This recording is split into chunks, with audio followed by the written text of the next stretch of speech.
Hey guys, I want to tell you about Marek Health, the premium telehealth clinic owned by Derek for More Plates, More Dates. Now, when some people think about Marek Health, they think it's just another one of those testosterone companies or another one of those blood work companies. But Marek Health is really cool because, yeah, you can get your blood work done, you can get hormone optimization, but you can also get nootropics. You can also get Viagra. You can get literally whatever you need from that clinic. And they make it very, very easy for you. That's why we love Marek. So, Andrew, how can people learn about it? Yes, Marek Health is not just a one-trick pony, but if you did want to get your labs done, we highly recommend the Power Project panel. That's 28 different labs. That's also going to come with a client care coordinator that's going to give you a lab analysis, and they're going to work with you and help you optimize your body. Again, that's at marekhealth.com/powerproject. At checkout, enter promo code PowerProject to save $101 off that entire panel. Links to them down in the description as well as the podcast show notes. So I'm putting. Oh yeah. Throw the headphones on. Just kind of helps you keep you on target on the microphone. Microphone check. All right, Mark. Whenever you're ready. I'm ready. Are you? Mm-hmm. All right, let's go. What'd you think of the gym? You like pushing around that tank and stuff like that out there? Oh, Mark, that was so much fun. I was like, I'll just show him just a little bit of stuff, and then next thing you know, in a full workout. Yeah, no, I've seen that on videos and on YouTube, and my buddy Andrew, he owns a store called Total Fitness USA. He has those in there, but I've never actually taken them out of the shop. So I was really happy to try. And you got the big one there. That's the big one, right? Yeah, right. Yeah, that was insane. I love that thing. So you got to mess around with that continuous rope and all kinds of different stuff. You like a lot of unconventional training, and that's kind of the reason why you're here. Is we've seen some of the unconventional stuff that you've been messing with, but I kind of thought that maybe you were doing unconventional training for like really, really long period of time, but it seems like you were mentioning to me that it kind of happened through the pandemic a little bit more, right? Well, yeah, a lot of the movements that you might see on my social media, I was practicing those for decades, and I'll give you a little background. I've been a personal trainer since I graduated from high school. I haven't had really other jobs. After high school, I just moved to Los Angeles. I lived in Venice and Santa Monica area. I worked at Powerhouse and Gold's Gym a little bit as a trainer. I also worked in a little supplement store there, but I mostly fitness. I wasn't a bodybuilder necessarily. Back then we didn't have internet, so it seemed like the hub, or what they call the mecca of bodybuilding and strength training knowledge, seemed to be all concentrated in Gold's Gym and that whole area. Yeah, so that's why I moved there, and I just wanted to get out of Hawaii for a little while. So training is all I've ever done. And I built, I moved there in my early 20s, and I just did what everyone else, Muscle and Fitness and Muscle Media 2000, all those magazines. So I was just doing the basics for the first 20 years of my career. I was just doing deadlifting, squatting, cleans, bench, everything. Then when I moved back to Hawaii in 2000, I got my own place in Waikiki, close to Waikiki. I have a small 600 square foot, what I call a studio, and I just work with private clients there. And I would teach them everything, the basic movements. But a lot of people think that I'd be a bodybuilder or something, and I've never really looked at. I've never even aspired to be a power lifter. I think I mentioned to you before we started, I had joint issues that would not support powerlifting that well, and I wasn't. But martial arts, ever since I was a kid, I saw my first Bruce Lee movie when I was about 9 or 10, and literally after that, my parents turned off the television. I think I was like 9. I just started doing push-ups and sit-ups, and I grabbed a length of chain that we had in the garage, and I started whipping that around like nunchaku. And I learned how to use a chain as nunchaku pretty well at a young age. Yeah, I couldn't do it now though. But so martial arts have always been kind of the inspiration for how I lift. That's why I was always more between not having necessarily the strongest tendon structure and maybe a smaller waist. I learned that I would never be the strongest guy in the gym, but if I always wanted to be the most agile in terms of range of motion, like if other guys could squat or bench more than me, I wanted to be able to take whatever weight I could handle and move it through or a longer range of motion and very slowly control it. I got to stop you right there for a Sure. second, because this is stuff that we've been talking about quite a bit more recently. The strongest guy in the gym. That's a really interesting thing, right? So Sure.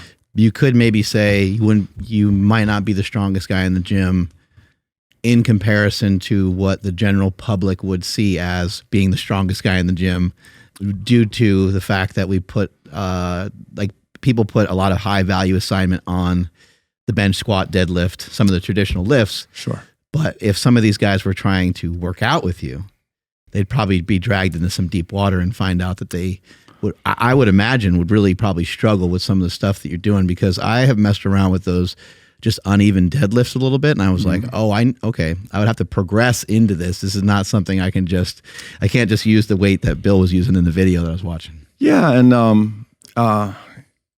in all fairness, I heard, gosh, I forget who said this, but he said there is strength and then there's exhibitions of strength. And, like being able to just take a lot of 6 plates on the bar and kind of bounce in and bounce out of that. And he referred to that as I wonder if that was Charles Poliquin. So much of, I know tons of guys like Ben Patrick and a lot of other guys, Poliquin was.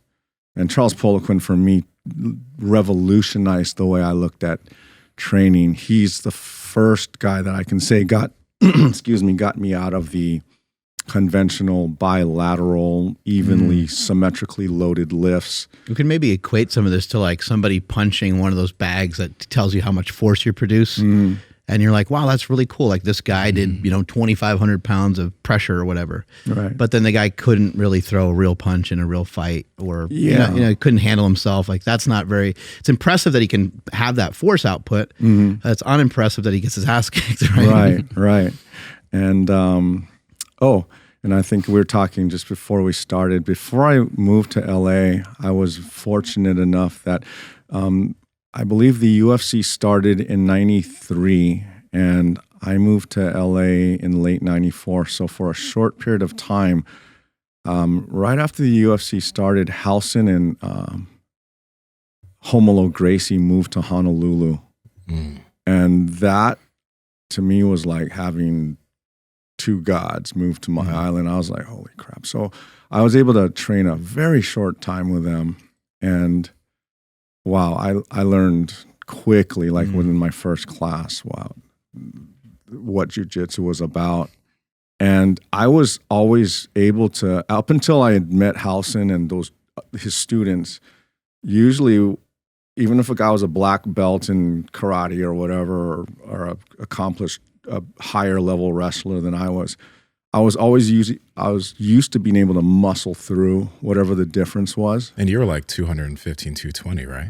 Currently, I'm 195. At that point in time. Oh, at that point, I was about 210, 215. 215. Yeah, so I was young and really just quite a bit heavier, and what I lacked in technique, and I lacked a lot. But I would It must have been eye-opening, because probably previously you could muscle through most things, in and then most now cases, you can't. Right? I could, yeah.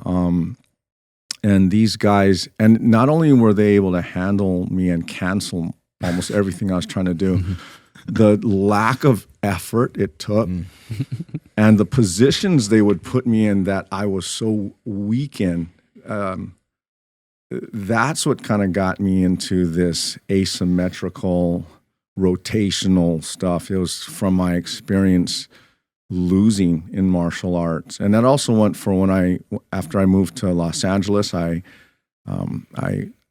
there's a place called the Eno Santo Academy. It was off of Lincoln at the time. And I went to that academy, and same deal. I came from a Kyokushin karate background, and I was usually able to do pretty well in that class, but that I was taught in my hands down a lot of that karate style, and these guys were Muay Thai and Wing Chun and just starting to get the MMA thing going. I remember Eric Paulson was at that place, and he was teaching guys MMA, and I got beat up by every single guy there. Didn't matter. And that was really eye-opening, because like guys that if you saw them on the street, you wouldn't guess that they could beat your ass that hard. Yeah. Every single one of them. And their movement and their agility. So I learned just being big and strong, and I just had to learn kind of the hard way that there's a lot more to the game than that. So that's when I started building more higher rep, high endurance. Before I was introduced to the kettlebell after moving back to Honolulu, and when I was working out at Gold's and Powerhouse in Venice, I was much bigger guys would sometimes watch what I was doing. I was wondering, why are these guys watch? I was kind of intimidated, because these are like pro. I remember Lee Priest used to be in there. Mm-hmm. I mean, Mike O'Hearn, some big guys, Chris Cormier, all those 90s guys. Not like they're watching me. I don't think I was worth anything to them, but other guys would watch, and then they'd ask me like about my training, because I was doing higher reps. I was combining dumbbell thrusters with pull-ups, which later on I heard, CrossFit called that Fran. And I was combining maybe 2 exercises into a little circuit. Most of them push-pull, or they were antagonistic, what I felt were opposite movements. I didn't even know that word back then. But it was always so that when I would go into the kickboxing or the few times I'd roll, that I'd have the endurance. And I also found that sometimes there was other guys who, like me, would just try to muscle through, and it ended up being like a full body arm wrestle. Yeah. Where you're like that. Mm-hmm. And I learned that if I'm just punching through my weights, there was a big hole in the strength curve that I was missing. So I could go from here, bang, up to here. But if somebody started pushing me here, my arms would just collapse against my chest, and next thing I'm dead. So is that why you slowed things down too when you did some of those movements? Because all these slow movements, I look for things that force me to slow down. Yeah. Like the rings. I was finding, okay, I'm getting pretty good at this, this pronated grip on the rings. And then I'm watching the guys who are really good. We've all looked at those guys that are doing those the gymnasts, right? Mm-hmm. You're always wondering, there's always videos on gymnasts' biceps and the way they're built. I'm thinking, what's the difference? And I realized, there's a I think his name is Andrew Vadnal, Fitness FAQs. Oh yeah, I love his channel. I gotta give that guy a shout out, man, because I think he's very underappreciated on YouTube and on social media. That guy has taught me more about proper gymnastic technique than, and also, was it Coach Chris Summer of Chris? Yeah. Okay, those Gymnastic two guys, Bodies. Gymnastic Bodies. Those two guys really, if anybody wants to know how I know what I know about what little ring and pull-up stuff I do and bodyweight stuff, a big shout out to those two. I just discovered Fitness FAQs like 4 or 5 weeks ago, and he has like 1.5 or something million on YouTube, but his instructionals and even his transformation in terms of like what he was doing a few years ago to what he's progressed to now, it's extremely motivating to see. Is that? Yeah. That looks so fake. That's unbelievable. What really attracted me to him is that he is a tall guy. And tall guys doing advanced movements like this, and he doesn't look like he's a lightweight either. I mean, there's tall guys that are thin. This guy's got, he's got wheels on him, and he's looks like a big boy.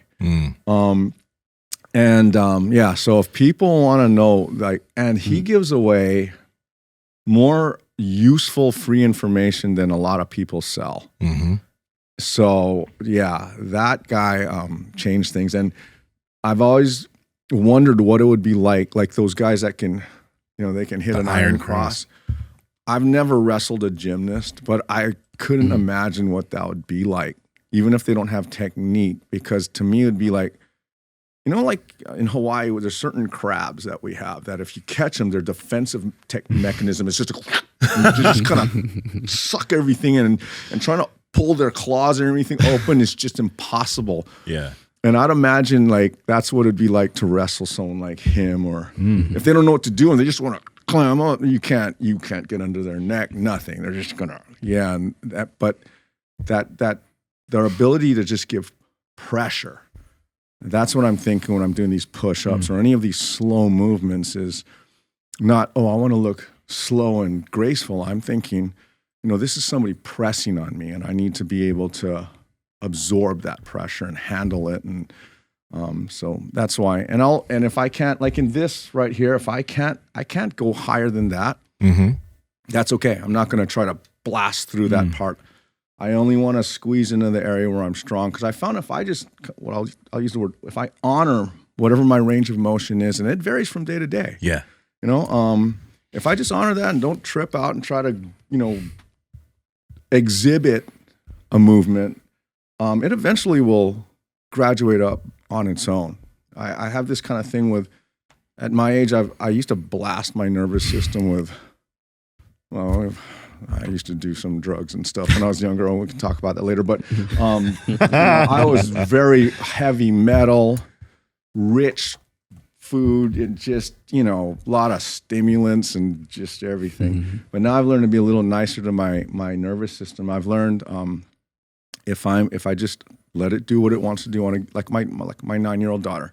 Some days she wants to play harder than others. And on the days where I want to play hard and she doesn't, I've learned we're going to play at her level. So if I do that with like this also, there are many days I can't do that for shit. Like a full locked out, I might have to, that was a good day. And I was also using these grip devices to help me stick myself to the bar. But but if I just honor whatever my nervous system wants to do on a given day, then it allows me to go back the next day for one thing and do something else. And eventually whatever I'm trying to do, that used to be impossible for me. And if I tried to just kick through the part that wasn't happening, that never seemed to make it better. Yeah. So eventually, the main thing is just don't be in a rush. I want to kind of just like... Sure. From what you just said there, a powerlifter can take that and slow down their bench press and figure out what portion of my bench press is there a bit of weakness, because most people when they're benching, they come down and they come up. But if they slow down, they'd probably notice, this portion, there's kind of a little bit of a skip here and I can work on that portion. But with any single movement that you do, and I find this especially effective since with jiu-jitsu, just slowing down like you said, and find out where in this movement is there a lack of strength. Like if I'm doing a fly, why is it that right here I can't produce force? Can I work on that segment of this movement with some lighter load and see what happens? Exactly. Yeah. I've heard an analogy that I really liked is basically of having a smooth paved road. If there are potholes in that road and you race over it, you're never gonna know that you've got potholes in your road. But if you drive nice and slow, boom, boom, and then you know where to patch, where to smooth out, and that's been my thing. I need to have every move I do. I want a smooth road. I want it to be verified. Every inch and degree of what I do, I want it to be smooth. And because just whether you're my age or not, when you're younger, hey, do your thing. Have fun and. Yeah, I used to do the same thing, but every now and then you're going to get sore. And on those days, you might want to just back the weight down a lot and just try to do a little, road assessment, looking for where in the road you've got those little, where you need to patch things up a little bit. And what did you learn from Charles Poliquin? You said that changed a lot for you. What did it change for you specifically? He talked a lot about working in I guess, a lot of these movements that are conventional and that everybody practices, a common denominator to them seems to be that they occur in the sagittal plane. So if you'd imagine like a glass pane that goes right through your midline, anything that slides along that plane, for those who might not know. And he started bringing awareness into getting strong in the transverse plane, like, you know, a hula hoop, the plane in which a hula hoop would, and also the frontal plane, like, you know, if you're on a pane of glass and you're sliding like this. And so strengthening all those aspects of those different movement planes. And one guy asked me recently, like, how do you come up with these exercises, which a lot of them, you know, humans have been alive so long. I am pretty sure I am not the first guy to come up with any of these things. You know, you look around hard enough, you'll probably see people doing some iteration of what I'm doing, possibly better. But, or how do you decide what to do? And the analogy I've learned to give both my clients and to the people that ask that question is, if you imagine like a square box that represents your total physical capacity, your full ability to move and just perform work, and you put a ball into that box that fits perfectly, and that ball is conventional lifts, which you need. Most of that box should be that ball, the squat, the deadlift, you know, power cleans. The space around the ball in the corners, that's what I try to fill in. So that's why these movements, asymmetrically loaded, there's also what I refer to as the blade of the body. So anything that's, like if you look at your body like the blade of a sword, everything here, and inner thighs, and also under the arms. Yeah, anything there, that's what I'm interested in strengthening. So, or testing and then strengthening. You know, as you were talking in there, and you mentioned like nowadays, and I'm curious like how long your training was and what it kind of looked like before, but nowadays some of your training sessions are 20, 30 minutes, and it's a different thing each day. But have you noticed that on a certain day, even if let's say you have the intention of doing like a lunge movement, can you feel what you need to work? Like, can you intuitively be like, okay, there's something in my obliques or there's something in my lower back. I need to concentrate on that today. Are you intuitively feeling that? Absolutely. You know, at my age, and I'm sure a lot. 54 coming up. Yeah, next week. Yeah. So, by the way, you use lotion? No, I don't. Damn it. There you go. Yeah, we'll talk. Not doing it. I'm just trying to convince these men to start using some face lotion and shit. He had a bunch of facelifts he told me about earlier. Yeah. I'm sorry. No, if you guys knew how little I maintain everything, my wife will tell you I'm the laziest person out there. I really, it's terrible. Okay. Yeah. I think that's why people are so motivated by you, because you're so lazy. That's what people see. That I heard one of the things that people are looking for on social media is being relatable. And if people really knew like I'm a mess. I'm still my wife still yells at me about throwing my underwear on the floor or leaving my doors my shoes right in the doorway, that kind of stuff. Yeah. That's relatable to me. Yeah. Getting up from dinner and your dishes are still on the table. Yep. Yeah. It's that. But, Nsima, going back to your question about, you know, like if I go out and my intention is to do one thing and then, like if I step back, and there's a lot of days I want to do some of my little orbit lunge things or whatever. If I step back with my left leg and I start descending, there's a little catch in my knee somewhere. I think I've got some slight damage to the cartilage or something. And I've learned that, you know those TIB trainers? Yeah. Yeah. Okay. A company called Squat Wedges sent me their version of the TIB trainer. And I also want to give a big shout out to a guest that you've had on several times, the great Ben Patrick, knees over toes guy. Because he had been talking, I'd known about his work with TIB trainings and just strengthening the tibialis anterior for years. But I was just, once again, too lazy and too cheap to go and buy one. So Eric from Squat Wedges sent me one. And so on the couple times my intention was to do a lunge type of workout, knee was catchy. And I've learned that for at least me, if I stretch, I just kind of pump up the calves and at the same time stretch them.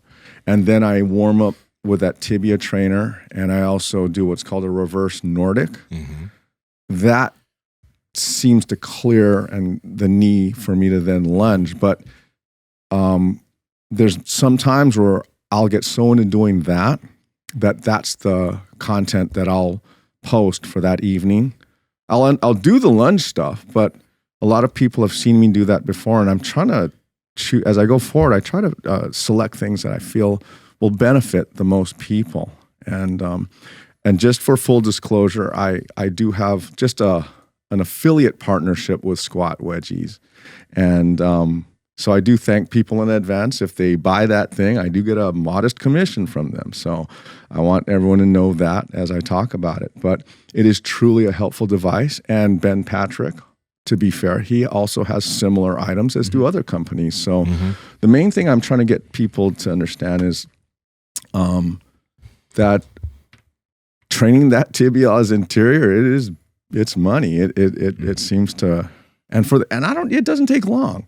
I'll just do a few sets of that, and I'm usually and it feels nice. It's really good. It feels good to do that. I've been training calves for a long time. I do a lot of jumping rope. I consider heavy jump ropes my primary calf building exercise. Yeah. So specific jump rope you personally like? I know there's a few. I've many years ago I found out about Crossropes. Yeah, I have one of those. And I just fell in love with that. And I have the 5 pound, the 4 pound, the 3 pound. I love those ropes. I just like the way they, remember when I was talking about nunchaku? Yeah. Well, when I'm doing this, dog, you're taking a risk with those. It's like, how to jump because you hit your feet with that. Oh yeah. Well, here's the thing. There's other videos. Andrew, if you can find a video where the rope looks like a hose, it's blue. You move around like a vampire. That's a fight. I know. I gotta speed that up a little so people don't have to. Because that was probably, I think, when I'm spinning around, when I'm kind of doing the circles, that's about a 12-minute rope session of just Wow. And I try to compress it down to 14 so nobody falls asleep. But I'll do, like crossovers with a 5 pound rope, and people say, and my thing is barefoot. You guys, I've seen your affiliation with VIVO barefoot. By the way, those shoes truly rock. You got your trail ones. Yeah, man. I mean, I love. They are very, and they look cool. I know. Yeah, yeah. But yeah, so people are like, oh man, wow. That is, to me, that rope moves rather slowly, and it sounds strange, but if I'm going to hit my toe, I kind of know when that's going to occur. It's not a surprise. It's actually the lighter ropes that have really stung me way harder. Yep. Like the 9-ounce ropes, the half-pounders that go fast, and then they just whack me and they jam my big toe right into the bed, or they'll flip my. But the 5-pounder moves slow, and it's kind of like, if it catches on my foot, it's not a big deal. It's those lighter ropes that they're the ones that really So, but one thing, since we're on, this is actually not only a really good obliques exercise, but when you're in midair like that rope, to spin it fast enough to cross it over and to clear it with the feet. When you're in midair, it is actually trying to push you out of your, I wouldn't call it an orbit, but in order to come back down to where you left the ground, that's more of the challenge to being able to do this. Because if it wants to push you forward, and if that happens, then it's going to catch your toe. So as I'm in midair on that, I'm actually trying to adjust my trajectory so that I am landing, I'm not letting it displace me midair. I like that there's reaction time involved in this. There's a plyometric. There's like so many different things going on at once. Obviously, the muscles are getting activated.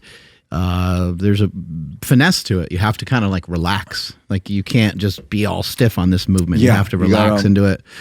and then you find a flow, and then you probably are able to find yourself doing it for minutes at a time. Yeah. So even though I have that face on, I usually do these on days where I'm feeling kind of calm and chill. If I'm actually angry, and that face is just like anticipation of hitting my toe, like, oh shit, I hope I don't do that. But yeah, I'm just trying to focus. But I reserve this for days where I'm not like, I didn't get yelled at by my wife or something. A really interesting aspect of gymnastics that people forget about is that it's a performance.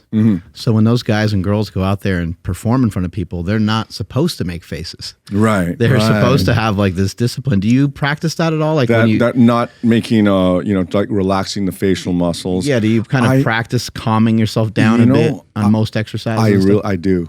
Yeah. Yeah. A lot of my movements, I consider them, I think I discussed with you guys earlier, I don't call them what I do a workout. I call it a practice.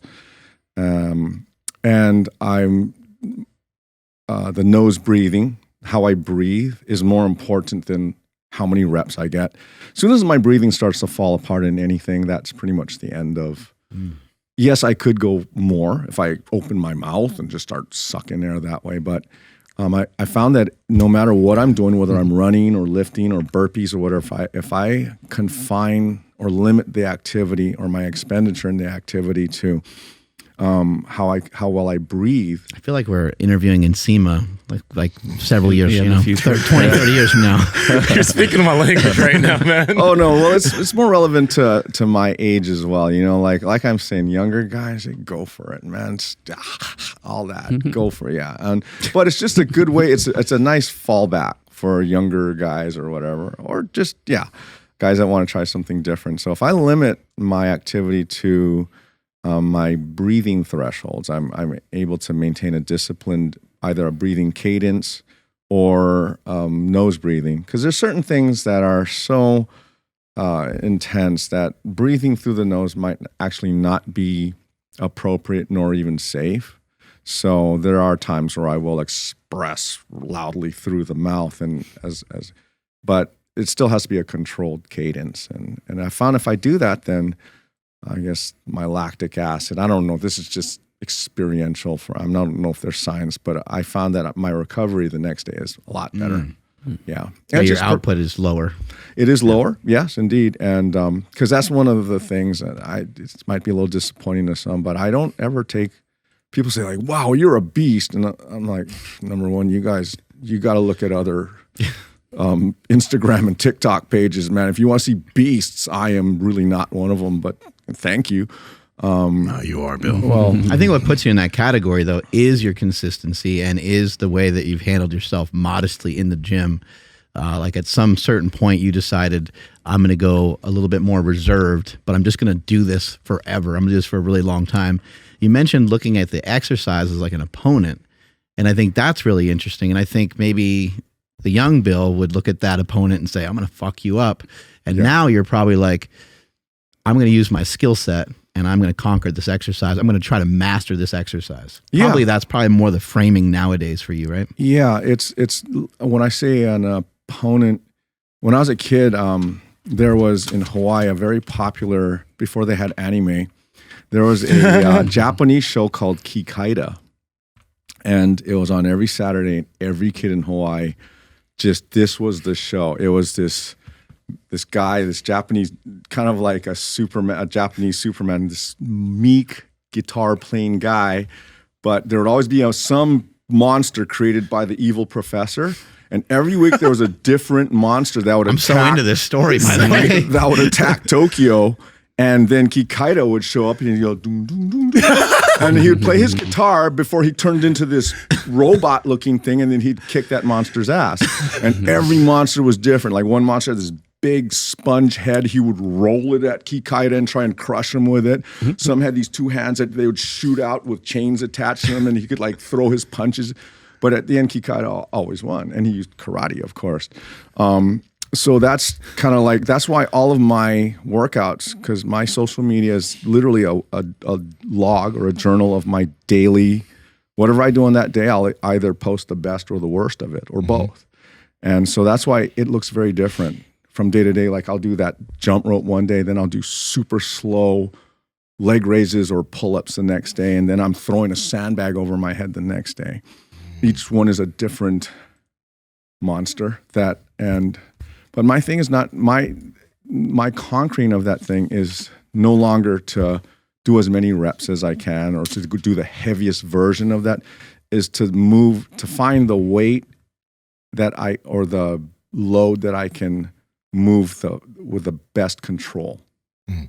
Yeah. And I just like people to know that what I do, I never take it to, usually I don't max on anything. Well, look at what we were doing in the gym earlier. I had you with 30 pounds or so, and we just had you on one foot, and I was like, clamp down on it. And I saw you like kind of going inside your body and we could literally see all the muscles, all your muscles in your back and the obliques and stuff. I could see you bearing down, and all the shreddiness came through the shoulder, and a lot of shit was going on there now. And that's another reason why I like. Is this the show?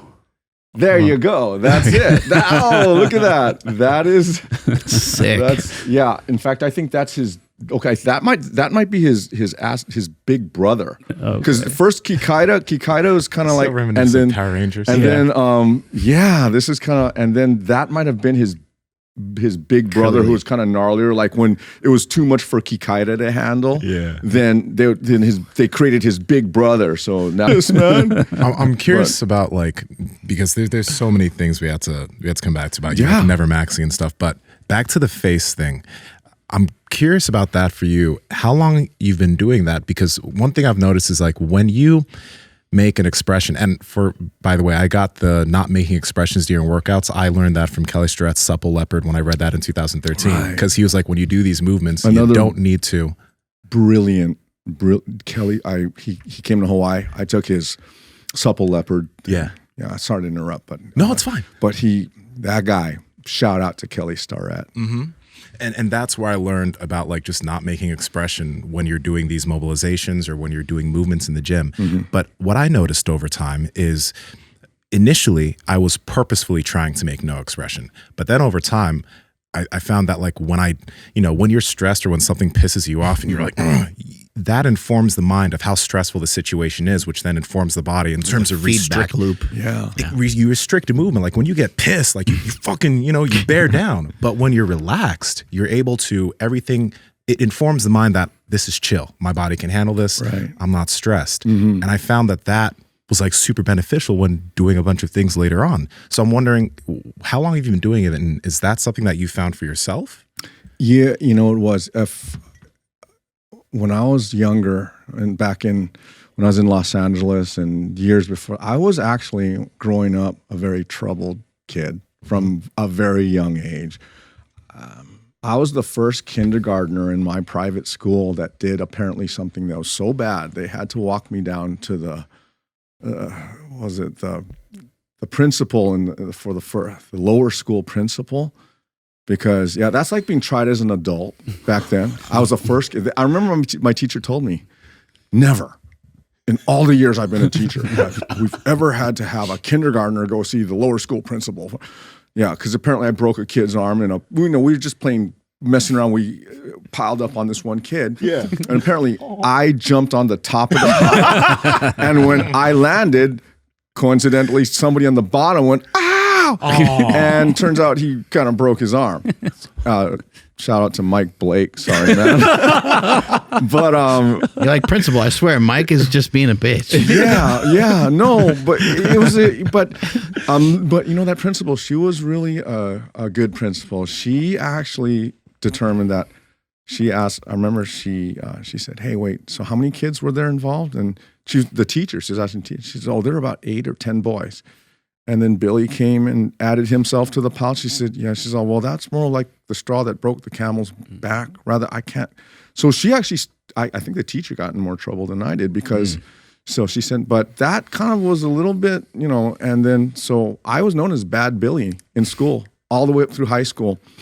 And, wow. So I was always getting in trouble, terrible grades. All the way through, smoking weed, all this stuff. A hard time with maybe you just wanted to move a lot. I was, act up and like had energy or. I think even now, I have possibly a little bit of ADD or something like that. In fact, so I'm surprised that up until this point, I haven't blanked on you guys. Where like, I'll be talking and be like, I'm sorry, what were we talking about? And, you know, and I don't smoke weed It's a anymore, long but- show, man. But no, usually when I've done other podcasts and I'll be answering something, I'll just be, sorry, bro, can you, what were we just, and I might still do that, you know, the day's still young, but yeah. But anyway, I was kind of a rough kid. And then I had this, and I was getting bad grades and I had real low self-esteem, super low self-esteem.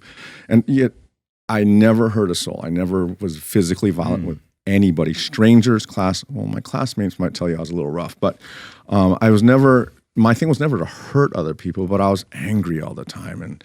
And I always had this scowl on my face. And then even when I moved to Los Angeles, I had this thing that I was a badass. You know, like when I went into the jiu-jitsu classes, I would do things you're not supposed to do. And luckily those guys were super tolerant and understanding. I realize now that some of the things I would do, you don't do. Like what? I'm just kind of curious. Can openers. And, or one time a guy had a mount on me and I somehow pushed him away and I pushed him away and I somehow got my legs to wrap around his neck and I I just extended my legs because I was super flexible. And I remember this, someone says, okay, stop. And this is, that we don't, it's this reset. They didn't tell me, asshole, do that again, I'm gonna break your, no, but they were real cool. But I didn't know you're not supposed to can opener people's heads. And, or I remember one time, it's so bad. And I know that it might be in some competitions legal. You oil checked? No, didn't know that technique yet. But I actually took a guy's pinky and I bent it backwards because the grabbing fingers. Come on, right? Yeah. So anyway, that was kind of I was kind of an asshole when I was younger, and then I went to LA. Any idea where that came from? Low self-esteem, just having, I was afraid. Trying to find yourself, trying to figure shit out. If I break it down a little bit more, I started a lot of my weightlifting and muscling up. I went to this private school called Punahou. Barack Obama went there. Oh. Yeah. And in Did you Hawaii. beat him up? No, he was a little before me. And but eventually my grades and my attitude, it seemed more appropriate that I left that school. I wasn't kicked out. And I went to another school called AOP. It's called Academy of the Pacific, but the nickname for it was Assholes on Pot. And that was actually probably the more appropriate name because everyone, we had, back in 1986, this is how things were. This school was for kids like me, who, private school kids that got kicked out of whatever school they went to. And this school actually had 2 designated smoking breaks. Teacher proctored smoking breaks. And what you smoked was just kind of like, as long as you placed yourself downwind, it was debatable on what you could have cigars. There's always a cover guy that would smoke the cheap White Owl. Is this a little byproduct of the island, maybe?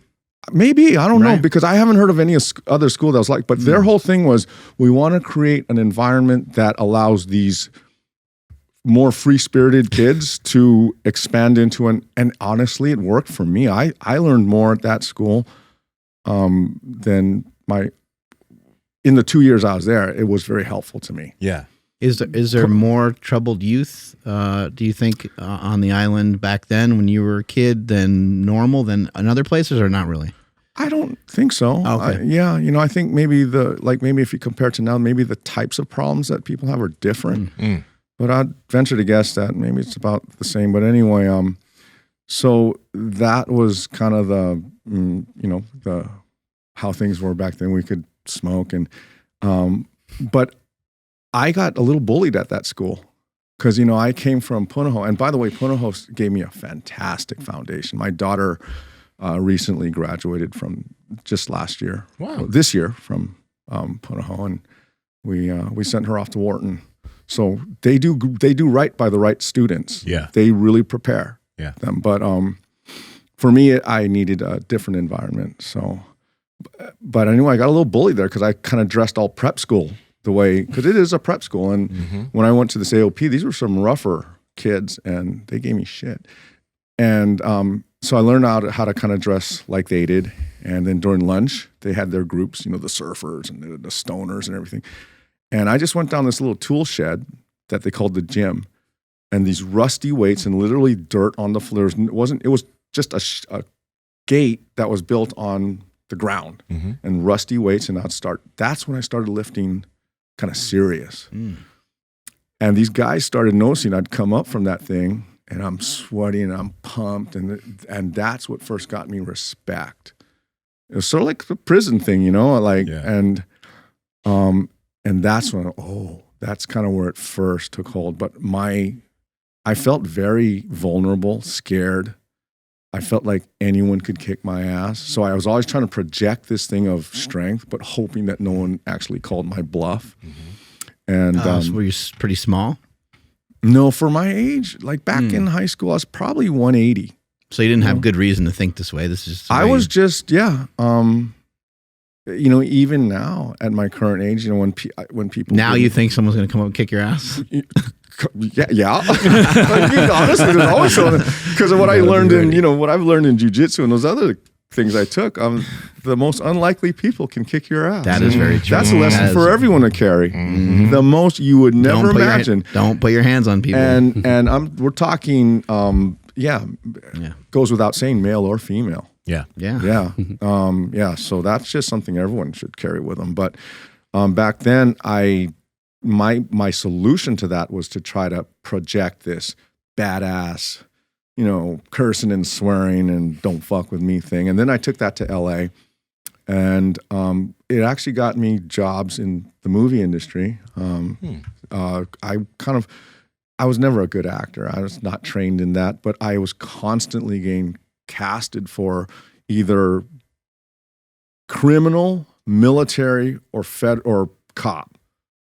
And to this day, I've done a few jobs for like Hawaii Five-0. I actually got better and more work when I moved out of Hollywood and came back and quit that industry than when I was there for 5 years. Wow. Yeah, because then I got kind of co-starring billings on Hawaii Five-0 and another show. I forgot the name of it. It flopped, but I got shot and killed on that one. And you have a SAG card? I do. Nice. I've had a SAG card for 20-something years now. Yeah. My first job was with Kelsey Grammer. I did wow. Yeah.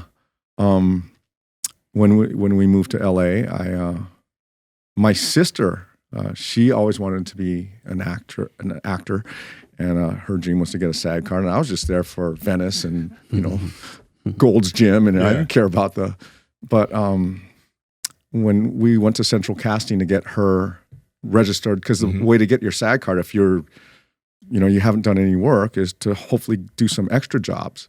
And maybe if you get enough of these vouchers or whatever, then you'll get a card. And I drove her there to Burbank, and I'm waiting. There's hundreds of people there. It's a big cattle call, and she's registering, and I'm just waiting for her, and I had to go use the bathroom. So I went to this building, and this guy's coming down the hallway, and he's eyeballing me, and he's looking at me, and I'm like, "What's up, man?" And he's like, "What are you doing here?" I said, "Oh, shoot, I just need to use the bathroom." He goes, No, what are you doing here?" I said, "Dude, I need to use the bathroom." He's like, "Why are you here, though?" I'm like, "What the fuck, man? You want to hold my dick? I gotta use the bathroom." And he's like, "No, are you here to register?" I said, "Register for what?" Because apparently when you're in LA, everyone knows what Central Casting. I had no idea what that was. It could have been a bank. And I was like, so long story short, he says, "Do you have a minute?" I'm like, "Yeah, sure I do. Can I use the bathroom first?" He said, "Yeah." And I came back, and then he opened this room, and there was this room filled with people, and all of them on this kind of stuff. And he says, "What's your name?" I said, "Bill Maeda." He said, "Hey, can anyone use Bill Maeda?" It's like all of a sudden I'm on an auction block. I'm like, "What is this?" And then all of these, some hands came up. And it turns out, sounds like a skit. Like, I'm like, "What is going on?" I didn't know what Central Casting was. And so he says, "Go see Ajay over there." And so I went, and the guy's like, "Hey, what's up, man?" I'm like, "Yeah." He's like, are you here to register? I'm like, fuck, I guess so. I don't. He says, you know, they got a movie called Eraser coming up. That was an Arnold Schwarzenegger. Yeah, Arnold, you yeah. know, he's all. I'm like, oh, okay. He's all, do you want to be in that movie? I'm like, yeah, okay. I didn't get that, but I got called a few days later to be on Frasier, and I got this little featured scene with just me and Kelsey. I'm a construction guy, and you know, he's saying goodbye to some girlfriend. She leaves, and I go in, and I go, "What's up, man?" And I press the button, and anyway, that got me my SAG card. So, That's amazing. That's awesome, dude.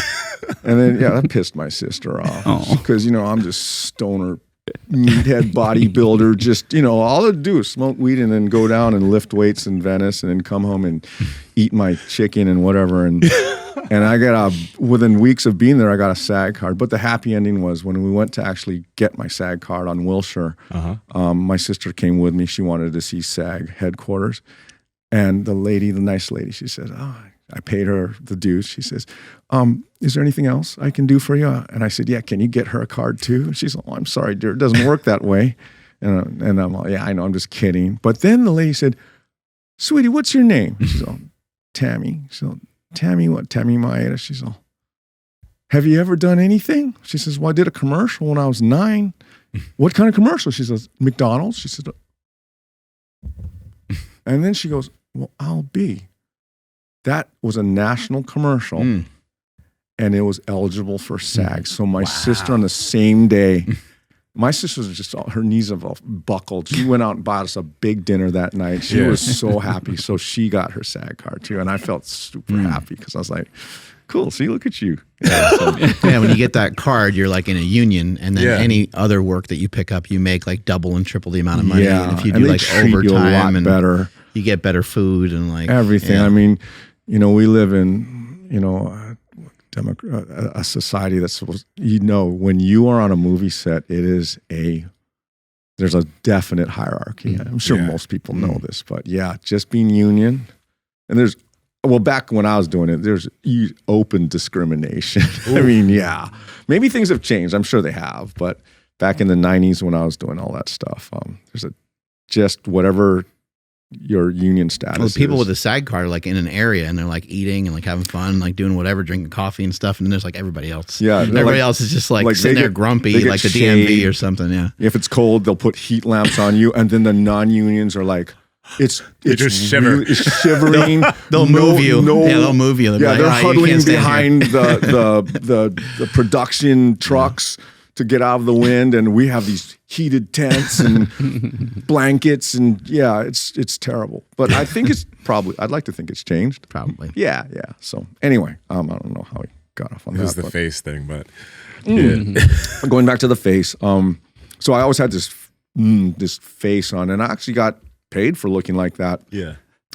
But then I started kind of hearing studies about how your facial countenance kind of affects this constant feedback loop. And I realized, a lot of people in LA, and I've heard this my entire life, is, man, I didn't realize that you're actually kind of a nice guy, because when I first saw you, you scared the shit out of me.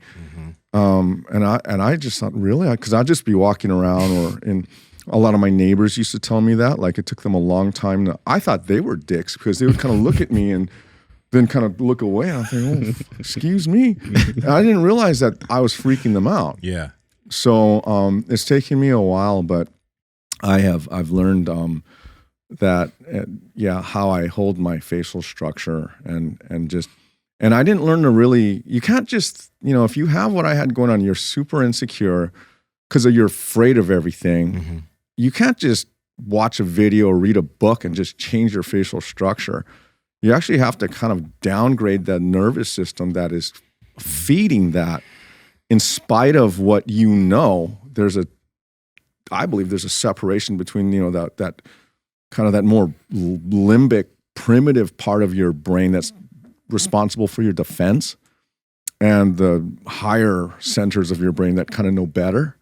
So I actually had to kind of learn how to let go of, and a lot of it had to do with not taking myself and life so seriously. I was taking everything I mean, I used to walk my dog with an asp baton, and the neighborhood, those collapsible but police batons. Oh wow, yeah, yeah, and if you saw the like neighborhood, break the table with it. yeah, and if you were watching if you saw the neighborhood, I was walking my dog in. It's called Kahala, and Kahala is probably the most wealthy and safe part of Oahu you could like, possibly be. walking dog. Yeah, and I didn't have it on this swiveling, holster thing, so I can have optimal angle to deploy it really fast. He's got it like cocked back, and he's wondering why everyone's giving him dirty looks. and then I'd kind of conceal it, under. But I mean, I would walk around armed, and yeah, it was just I just had this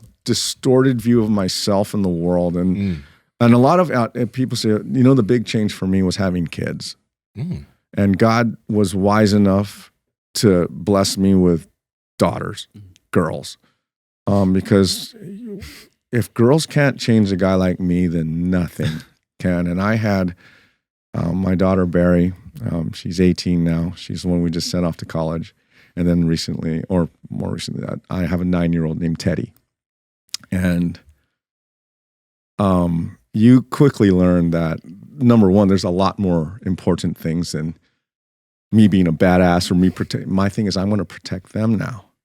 And one of the things I need to protect them from is this scary face and this constantly charged up vibe that I had, because that's what I think about. Children can feel their energy, the energy of their parents. What they lack in their ability to communicate verbally, they more than make up for in their intuition and their ability to feel. So, I need to protect my daughter from dirtbags like me. Yeah, I know all the disgusting thoughts I've had over the years and all the bullshit tricks I tried to pull. Yeah. Right. My older one has, my older one has heard the most filthy things. So. But now that she's in college and she's starting to hear the way the guys in school and even in high school bounces right off of her. She's heard them. Yeah. Everyone thinks, "Oh, Bill, you're a nice guy. You're a Hallmark guy." You're so wholesome, though. Like you're so wholesome. No, if you ask my wife, she's heard this just vileness. But but a lot of that had to do with not just me being so self-aware that I just kind of having children and because I learned that my vibe was heavy and that my daughters, both of them, were initially kind of a little bit freaked by me. So, especially my first one, because I tried to raise her like a boy. I tried to raise her the way I wished I had been raised, because I think I needed a stronger type of structure. Basically, I always used to tell people I wish I had someone to kick my ass, because a lot of the guys that I looked up to in high school or you hear about these Navy SEAL guys, their fathers really laid it down on them. They was a really, so I was thinking, okay, the formula for being a confident dude is having a dad or somebody who kind of kicks your ass and makes your life a little bit hellish. And I love my dad till the end of time, but my dad was always just the nicest man. He's an ophthalmologist. He's an eye surgeon. And he's just got this super chill. Even now at 87, he can still do surgery. Wow. He's just the calmest. He's maybe 5'6", bones. His friends would see him walking with me at the mall, and then later on they'd come back at him at the hospital, and they'd say, his name is Tom. They'd say, "Hey, Tom, so why do you need a bodyguard when you go out?" Because we look so different. Yeah. I just tower over him, and our bone structure, it came from my mom's side of the family. Yeah, but yeah, anyway, going back to the facial thing, I also started to meditate some years ago, and I still do to this day. And a lot of that is you can feel the tension in your face. Yeah. And that's one of the things, at least the guys that I would kind of follow, you listen to some tapes or get some guided thing, and they're always saying, like, relax right here, relax here, relax here. And so just the combined, of all that. And then at my age, at 53, you just realize it doesn't matter. A lot of people are going to kick my ass. So I better start being nicer. Instead of trying to have this, putting all my guns out in front of me, I'm just going to say, put them away and say, please don't. And yeah, that's, it's just kind of, I had to age into it a little bit. What you got over there, Andrew? Yeah, something I was thinking about the other day, and I'm gonna try to find the post here. But I was playing basketball with my nephew, and I was just wearing our power sandal. So like I'm 37 years old, but my nephew's 14, and like I didn't even lace him up all the way. I'm just like kind of out there, and like I kind of tripped, but I was quick enough to like pick my feet up and then keep going and keep playing basketball and stuff. But I was just thinking, I'm like, man, if my feet weren't quick enough to do that, I probably would have fell on my face and had like a stupid, horror story where I walk in here with my face all like full of like road rash and shit. Like, oh, dude, what happened? Did you get in a car accident? Like, no, I just tripped because my feet weren't fast enough. But I'm going to try to find the post. But you were on a trampoline talking about fast feet, the importance of fast feet. So I wanted to dive into that because I think, when it comes to like people, especially like elderly, like one of the things that like just kind of it looks like me running absolutely destroys them is just like literally falling and not being strong enough to stand up. The amount of "run Forrest run" comments on that video, and why not, right? Yeah. But Andrew, that's kind of why that trampoline is actually in my little studio, and I work with like younger clients. My younger clients are like in their 40s, so most people are my age, a little older, and having them exhibit like feats of athleticism is not that important to me.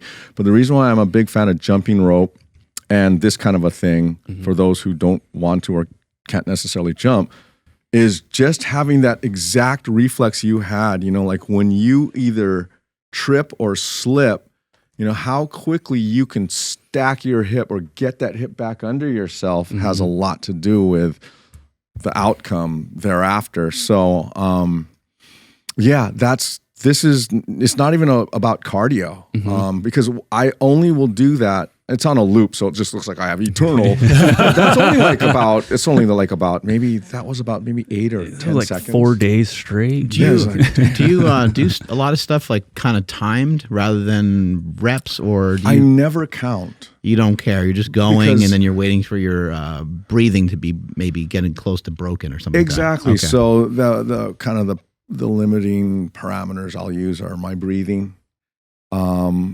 Or like if on the rings, if I'm just really just shaking and one arm is collapsing under me, that's it.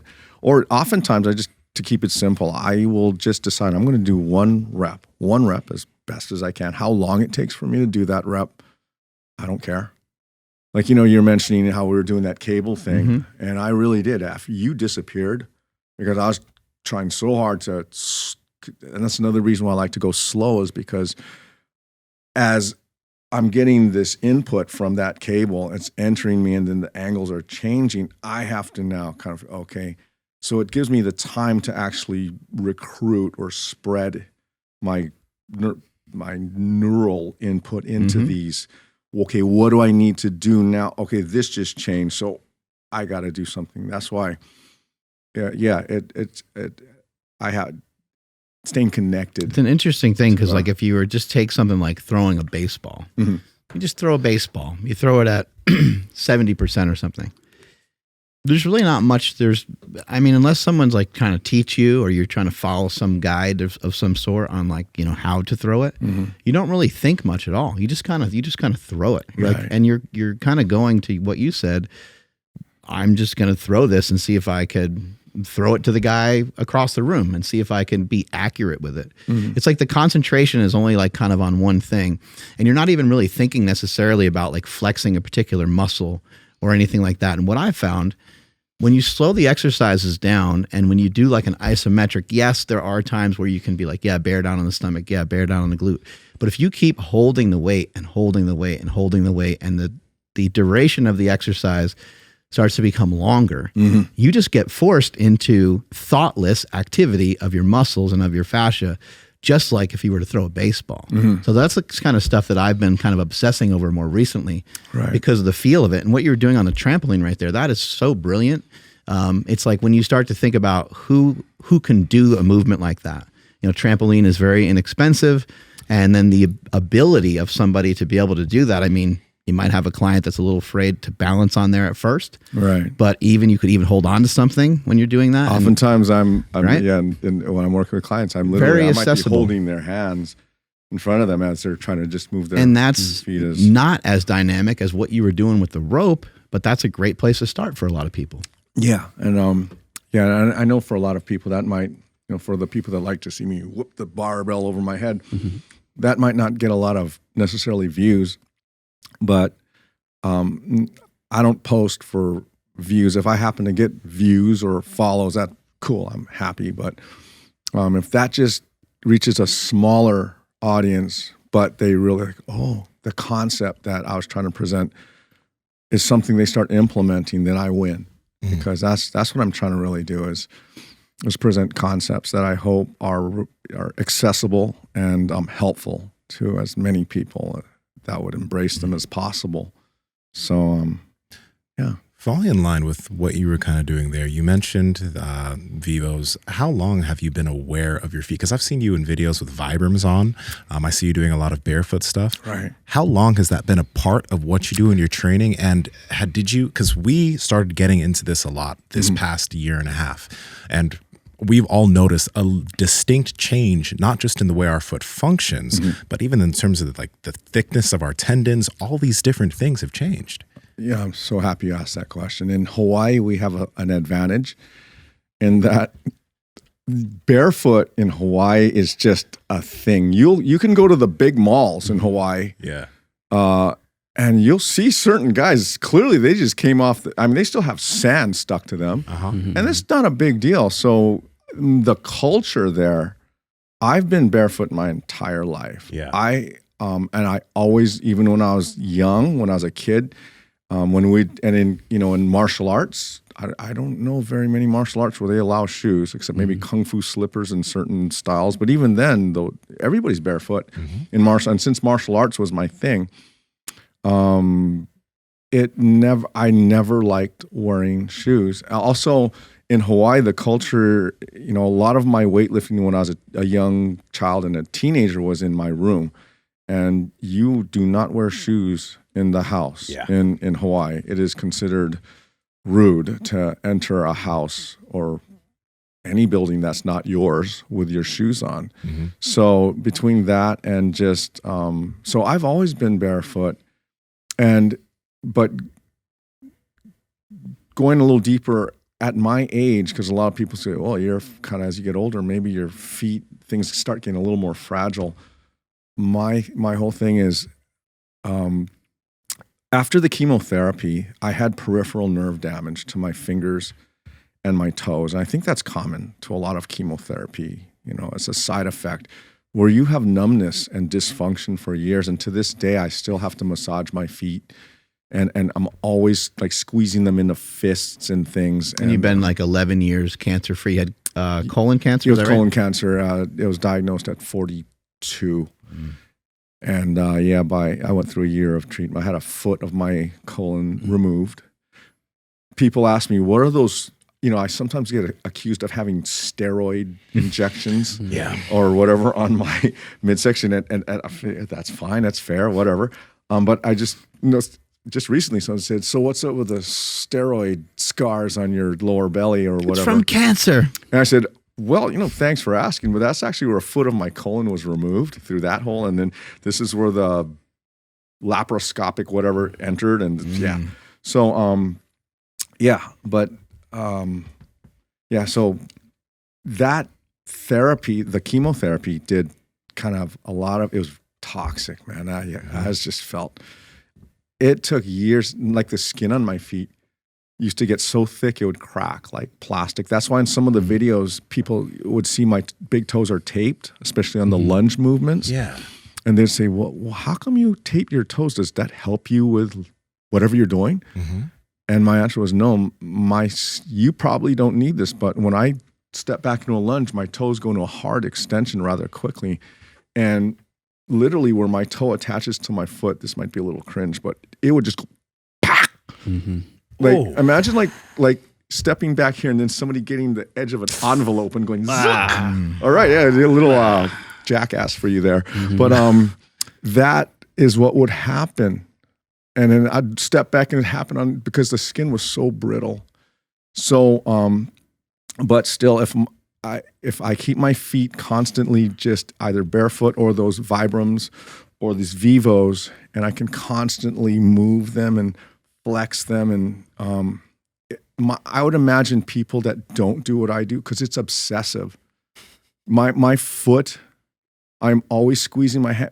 Oftentimes if you try to squeeze your foot into a fist, you end up getting a cramp somewhere in your foot and or your calf, especially if you're sitting in a chair. You point your foot and you start trying to squeeze your foot hard into a fist. Yeah. Sometimes the toes keep going. You're like, yeah. So, but I've learned that by constantly keeping that, sending neural output to those dead nerves, I've brought them back a lot. Like my fingers used to be so numb, I couldn't, do intricate tasks. And I would imagine that people that maybe haven't practiced or know what I know about this, who also went through the same, they suffer for the rest of their life with this. So it's not just the feet. I tell people, there you go, that's the tape. Because when I was jumping back into that, and that's another thing, is explosive training is something, especially as you get older. Because that, what Andrew was referring to, like saying tripping, recovering from a trip or a slip is extremely, people don't think of it as explosive. We think of explosive as your body going up rather than preventing your body from going down, but trying to recover that little thing, from a trip or a slip. And there's tons of people that really injure their lower backs from a slip or a trip. They don't actually hit the ground. Yeah. But that, having your core be able to lock your rib cage to your hip, so that, because if this hip starts going and this core's all like, what's going on? That's when you see those people do that full on horizontal body boom down. That's a core that didn't even know what was going on. And it just allowed everything to just do what it should. But as soon as it senses a jerk in the hip, your core locks, keeps your rib cage connected to the hip. That makes a huge difference. So that's why I like to exhibit. And I also like to show the jump for people that think, man, I'm 40, I'm 50, and my jumping days are over. And I don't recommend maybe they do that. Like for a lot of my clients, just a jump rope or just starting on the trampoline, that's a jump. Yeah. And that's a quick loading of the body.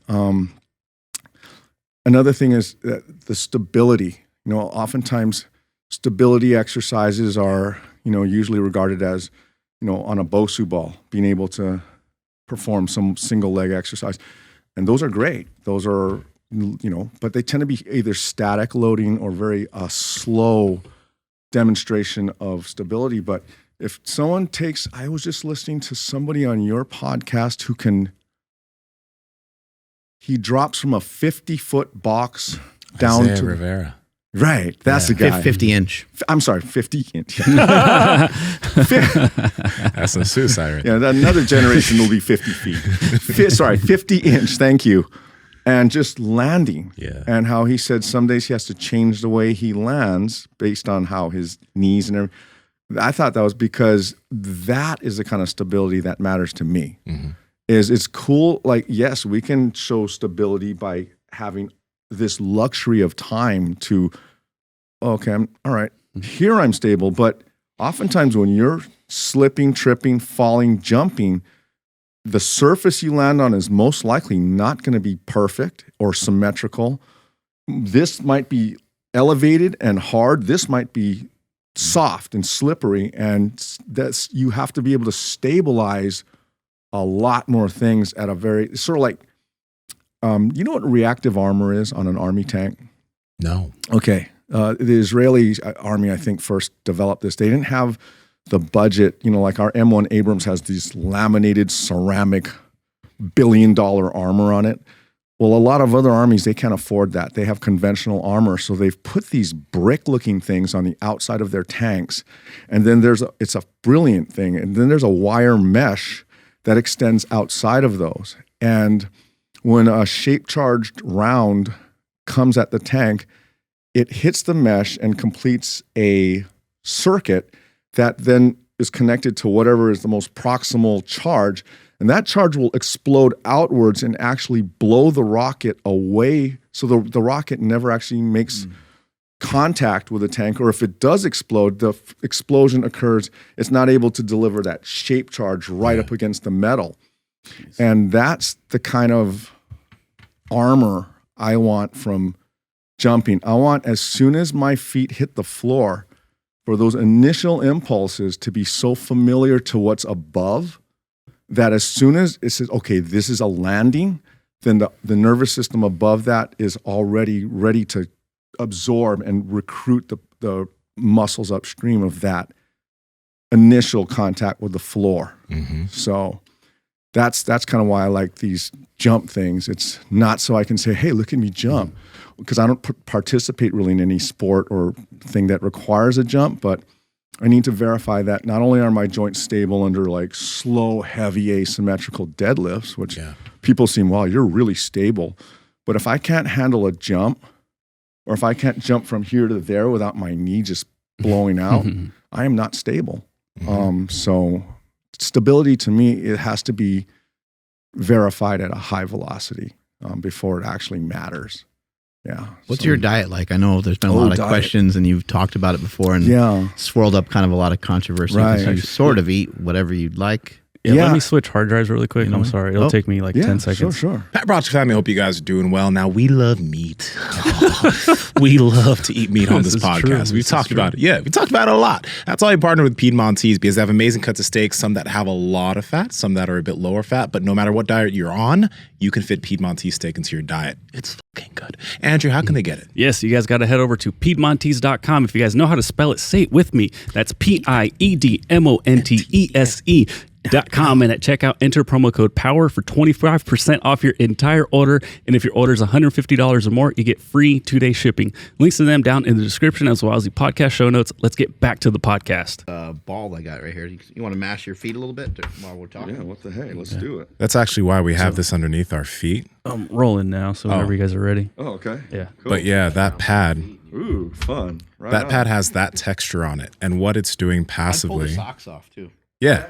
Take it all off. Just the socks? Yeah, I'm surprised you didn't request more. Yeah, actually, that is quite surprising. That's a different show. Yeah. All right. Hold on. Let's go.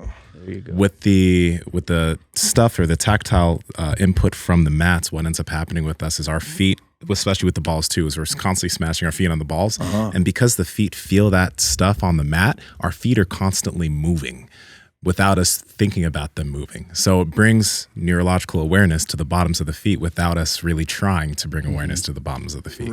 Right. By the way, are you the only podcast that it's done standing? Yeah, it's probably. I think so, right? Yeah. It's We say brilliant. we say longest standing. We say that often. No, this is because, I'll sometimes do voiceovers for my videos, and they're only like 18 seconds or maybe 30 seconds, but I used to do them seated, and I would screw it up so many times. And then I learned to stand, because then I'd pretend like I'm giving a seminar. I could use hand gestures, and then I could get it done in minutes.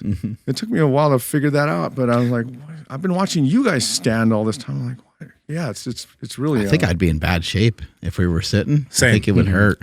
Yeah, I mean, unless I could figure out a way to like sit more unconventionally. Right. But you got to be kind of mobile to even figure that out. Yeah. No, it's really nice to be standing, and it's really cool. How did you find out about your cancer? Because I felt that story was really interesting. Oh, okay. And then we'll go back to the diet, because that probably I'm 100%. sure they're interrelated. When I was a kid, I think I mentioned earlier, I was kind of a stress case, and I was always. Did you guys see The Exorcist? Yes. I saw The Exorcist, I think, when I was 8. Oh, God. Wow. And it was, this was the 70s, and so I guess censorship and things, they showed the, I know there's some scene where she's doing something with a cross. They didn't show that, but they showed enough for a 7-year-old. And even to this day, those effects, you would swear it's real, even if it's 1970s. Anyway, that movie screwed me up. Like, I was sleeping on the floor of my parents' room for almost a year after I watched that movie. And right after I'm recovering from that, I'm just getting over it. I'm like a big kid now. I'm 8. Then my brother, it wasn't his fault, but he decided for his birthday party to take everybody to go see Amityville Horror. And now I'm like fucking screwed up from that. Every time I saw flies in the house, I was like freaking out. So anyway, I'm telling you this because literally the kind of kid I was really overreactive to stimulus like that. Yeah. The same with the scene from Alien where the thing came out of the guy's chest. That twisted me. And so I needed to take prescription antacids, like prescriptions. And then, so I've kind of had stomach issues my whole life, and they would come and go, and just, I was used to it. So by the time I was in my 40s, and I'm starting to have this dull ache here, I'm just like, shit, just being emotional, sorry. I used to refer to myself, just being an emotional pussy again. And so my thing was just to suck it up. Just say, come on, you're in your 40s, man. Grow up. Stop being such a... Anyway, I ignored that. And so if anybody else has a similar thing, please don't do what I did. But I ignored that for a good long time. Well, probably a year and a half, maybe 2 years. And it's weird. I didn't really feel like my bowels were different or anything. It just seemed like it was weird. I started wanting more and more sugar. Yeah, it's weird. As time progressed, my thing for sugar, like that Trader Joe's candied ginger, for some reason, I just got addicted to that. And now when I realize how much sugar is in that, but I used to eat bags of that. And I realize now in hindsight, I was feeding the cancer. Cancer's like this evil demon, and it wants glucose, right? Apparently. So anyway, I was training with a client one night, and strong guy, but he wasn't a martial artist. And part of what I do with people is, I like, same thing for jumping. I like people to be able to kick, to express energy forward to the side. Not so they can be martial artists, but just so they're getting those muscles to move quickly and explosively in other directions. Yeah, there's a lot going on, and you're got on one foot for a moment too when you're doing that, and being able to not just express that leg out, but when it hits the target, you don't go back. They have to lock down enough so that I go backwards, or whatever the target they're kicking or hitting. Striking is extremely, it goes without saying, for stability. It's just extremely valuable, and it has a real life application, obviously. But anyway, this guy, every time I stood in front of him many times, and he absorbed, and I'm holding this air shield, which is very effective at absorbing good kicks. But that night, and I'd been feeling kind of real tired in the weeks up till then. But anyway, he was kicking, and every time he was kicking that night, it kind of felt, I'd feel this sharp, ow, God, kind of like, I was thinking, you just need to sleep or something, or you're getting old or whatever. And went home, felt fine, had dinner, woke up next morning, and I felt like I got enough sleep, but I was just tired. I was like, I'm driving to work, and I'm like, I can't wait till I'm done. I want to just go home. And when I showed up at work, the client I had, he took one look at me, and I've been working with this guy for years, and he said, "Are you okay?" I'm going to say, "Yeah, I'm fine. Why?" As a trainer, you're always trying to put on this strong, you never want to show any weakness, right? Well, yeah, man, I'm fine. Why? What's up? He's like, "You look pale, man." And I'm like, "No, I'm solid, bro. Let's go." We went inside, and we just started chatting a little bit. And he says, "You know what, man? I don't want to freak you out, man, but you're slurring." I'm not slurring. I guess when you're slurring, you don't think you're slurring. But I guess I go, fine. So he'd known me long enough where he felt, I'm going to call your wife. And he told her what's going on. She came and got me, took me to the ER. And they took a look at me. They're like, "Ooh, all right, we better get you an x-ray or something on." You said you have I'm sorry. So she takes me to the ER. And they're just questioning me. They look at me. They're like, "Yeah, let's give you an X-ray." Well, it shows up on the X-ray that I've got, if you can see, X-ray is mostly effective for bones, apparently, as far as I know. So soft tissue like intestines and tendons and not really supposed to show up that well. The ER doctor, he came out and said, "What's up, doc?" He says, it's just like in the movies. If they ever tell you to sit down, oh shit, right? So he said, ma'am, you might want to have a seat. And he put the x-ray up and he pointed to my x-ray, and you could see just this weird black, it looked like an hourglass. And he says, that's your intestine. That hourglass looking thing is what we call an apple core lesion. And that's consistent with advanced colon cancer. So what if I can see this on this image that clearly, we're going to get you into, we're going to start doing things stat. We're going to get, so they put me at the front of the line. Big shout out to Straub Hospital in Honolulu. They took super good care of me. They had me in surgery within days, and they removed that because they said after a gastroenterologist went and scoped it, he said it was necrotic. He said he had to be very careful going up to that and inspecting that cancerous lesion, because he said parts of my intestine were black. And then if he went poked, that he could have perforated, and then you have a peritonitis or a peritoneal infection that would spread like wildfire. So he said, not only do you have this risk of having peritonitis if you just cough too hard, it's advanced, and it also turns out after they did a resection of my colon, they removed it.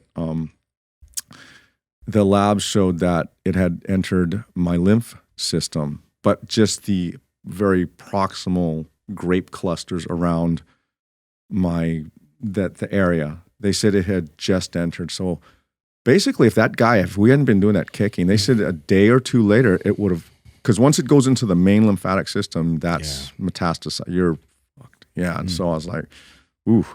So, but kind of a little side story on that. After the surgery, when I was coming to, and this is where being fit really helps. Being fit before shit happens. It's like the best insurance policy you can have aside from having a lot of money. Is I remember coming to, and my wife is there, and the nurses are they're all saying, "Hi, Mr. Maeda, are you okay?" I'm like, just like something was wrong. I was like, "Fuck, I'm okay," but like, do you have any pain? And I did, and I couldn't figure out what this pain was. And then after a few more minutes, I realized my dick hurts, man. I mean, my dick is burning like fire. And they're like, "Oh, you have a catheter in you." And I started getting like almost claustrophobic. Mm-hmm. Like, fuck, she's all, just calm down. And I started freaking. And I'm like, "Why do I need that?" She's all, "So you can pee." I said, "Oh, well." So basically my wife said, what do we have to do to get that out of him? Because she's not used to me being that physically disturbed. Yeah. And then she says, "Well, he has to be able to walk to the bathroom." And she said, "That's it?" And she said, "Yeah." She said, "Okay." I said, "Okay, so if I can walk, you'll take this out?" They're like, "Yeah." Okay. And I'm still kind of groggy from the drugs and everything. I said, "Oh, can I just, do you want to see me? Can I well, we really shouldn't. It's way too soon." I said, "Please let me try. If I can," so they have to move all the tubes and move that thing with all the fluids and everything to the side of the bed. And I got out of bed and I took some steps from the bed. I felt my legs felt just fine. And then I said, "Now I'm going to do something. I'm telling you right now, I'm okay. What I'm going to do." And I went and I squatted my ass all the way to the ground, and I stood, and they all jumped because they thought they were ready to catch me. Yeah. And I said, "I'm going to do that again." And I deep squatted. And they took that thing right out of me. And yeah, so yeah, I mean, yeah. And strength is never a weakness. No, it isn't. And yeah, especially when you have something like that in your dick. So, yeah, just a little side story for that. But anyway, the follow-up chemotherapy was, I would go on Mondays. I'd get 4 hours of stuff just pumped in my veins. And I'd lie with my first daughter, Barry, and we'd watch a television that was on the ceiling while they put all this, it felt like battery acid. It literally gives you this taste in your mouth. By the time you're leaving, it's like I don't know if you've ever put like tin foil or batteries in your, like as a kid, I did. Yeah, who didn't, right? And that's what it feels like. And then I'd leave with a pump that was attached to a catheter that was surgically implanted in my shoulder to drop right into my heart so that it could distribute chemo for until Wednesday. So that I would leave the hospital with this pump in a belly pack.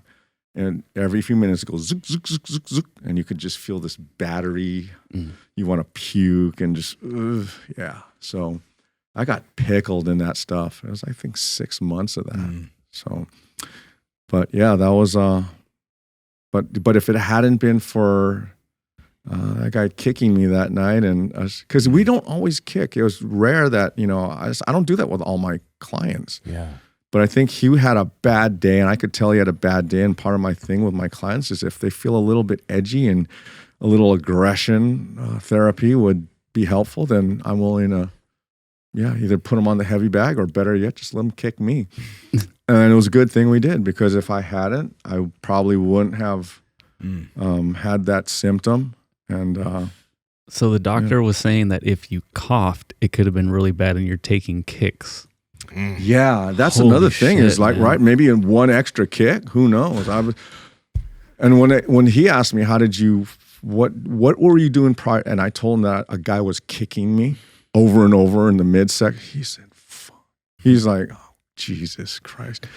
But I'm here. So It sounds like being in shape with all that, because like you're able to take the impact of those kicks well. Like, your fitness kind of saved you. I'd have to say, and he said that the fact that this cancer was able to get this far and you didn't seem to have, you weren't weak, or I was still working out. I was wondering, how come I'm so winded? I would be winded. I remember I was working with a kettlebell guy. He was a super, really accomplished kettlebell sport guy. And I normally used 53-pound or 24-kilo kettlebells for these clean and jerks. And I didn't notice that I was having to drop back to the 20-kilo, the 44-pound kettlebells for that. But I just thought, man, you just maybe need to cycle things. And I didn't realize that it was, I also lost, they said I was very low blood volume and very low hematocrit. So, but because they also said I had, my blood volume was low enough that I potentially could have had heart failure. And just doing these things, because I was wondering, why am I so tired? It would just take so long to recover from things. But I just thought, man, you're eating all this candied ginger like an idiot, and your diet is just shit. So, so if you want to go back to the diet thing, absolutely, yeah. Tell us why you're so shredded.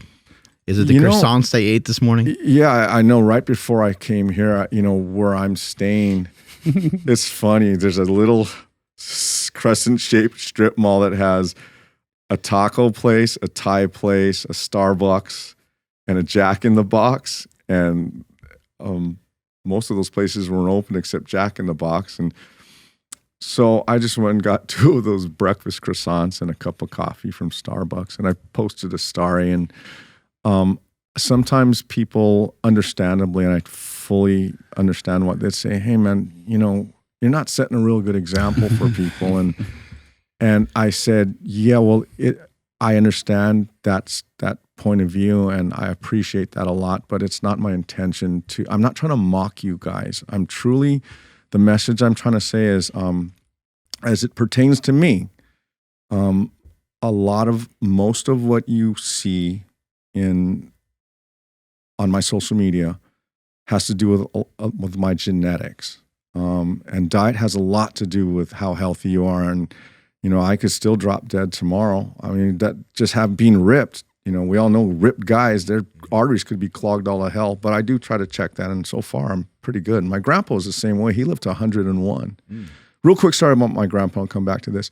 When I was on the operating table for my cancer, I know my grandpa's health at 101 was starting to, he lived fine, and then all of a sudden things started to go south for him rather quickly. Well, he actually passed away while I was on the operating table. I'm thinking, that is so weird. It's like, what are the odds of that? In 101 years, the moment he left this planet as a physical entity, I was also kind of trying to save my own life. And I was just thinking, that is so strange. But he ate whatever the hell he wanted. Doctors would always try to get him to eat that, whatever they serve in these care homes. And he was always, that, man. I want my what we call a musubi. It's like a rice ball, Yep. right? I know. Okay, spam musubis and Ooh, so good. yeah, and he just and he ate whatever the hell he wanted: meat, bacon, spam, Portuguese sausage, just till the day he left this earth. And he lived to 101. I probably won't live that long, but did he stay moving? Like, I wonder about that. He stayed mobile. He never needed a wheelchair. He would get up and use the bathroom and stuff by himself. And he was a big man. For his generation, he was almost 5'11". Wow. For that generation, that's like me being my height, but his build was heavier. Like he wasn't ripped. It's weird. I'm kind of a strange mix between his side of the family, which was taller and bigger boned, and my dad. I think I described him earlier, but everyone in his family, they're small boned, but they're ripped. I mean, they have veins. Like my dad has these big veins all over his forearms and his hands. Yeah. Which my grandpa's, my mom's side doesn't. So I got kind of like, because I guess people think I'm a little veiny. I got the size of my mom's side of the family and the muscles and the bone density, but the muscle definition and the metabolism comes from my dad's side, because everybody, my dad, my auntie, they're all in their 80s now, and all of his siblings are alive, and they're all well into their 80s, and they're all ripped. I mean, they're all very lean. So. But going back to the diet, I am much more aware of eating well. I just don't seem to happen to post when I'm eating fruit. For one thing, I eat a lot of my fruit at home, and my house is a freaking mess. Mostly because of me, but I have kids and dogs and toys and everything. And because we live in a townhouse. We have, instead of walls, we have shelves that span the room. And those shelves are just covered with stuff, with toys, with snacks, with bags, just everything. So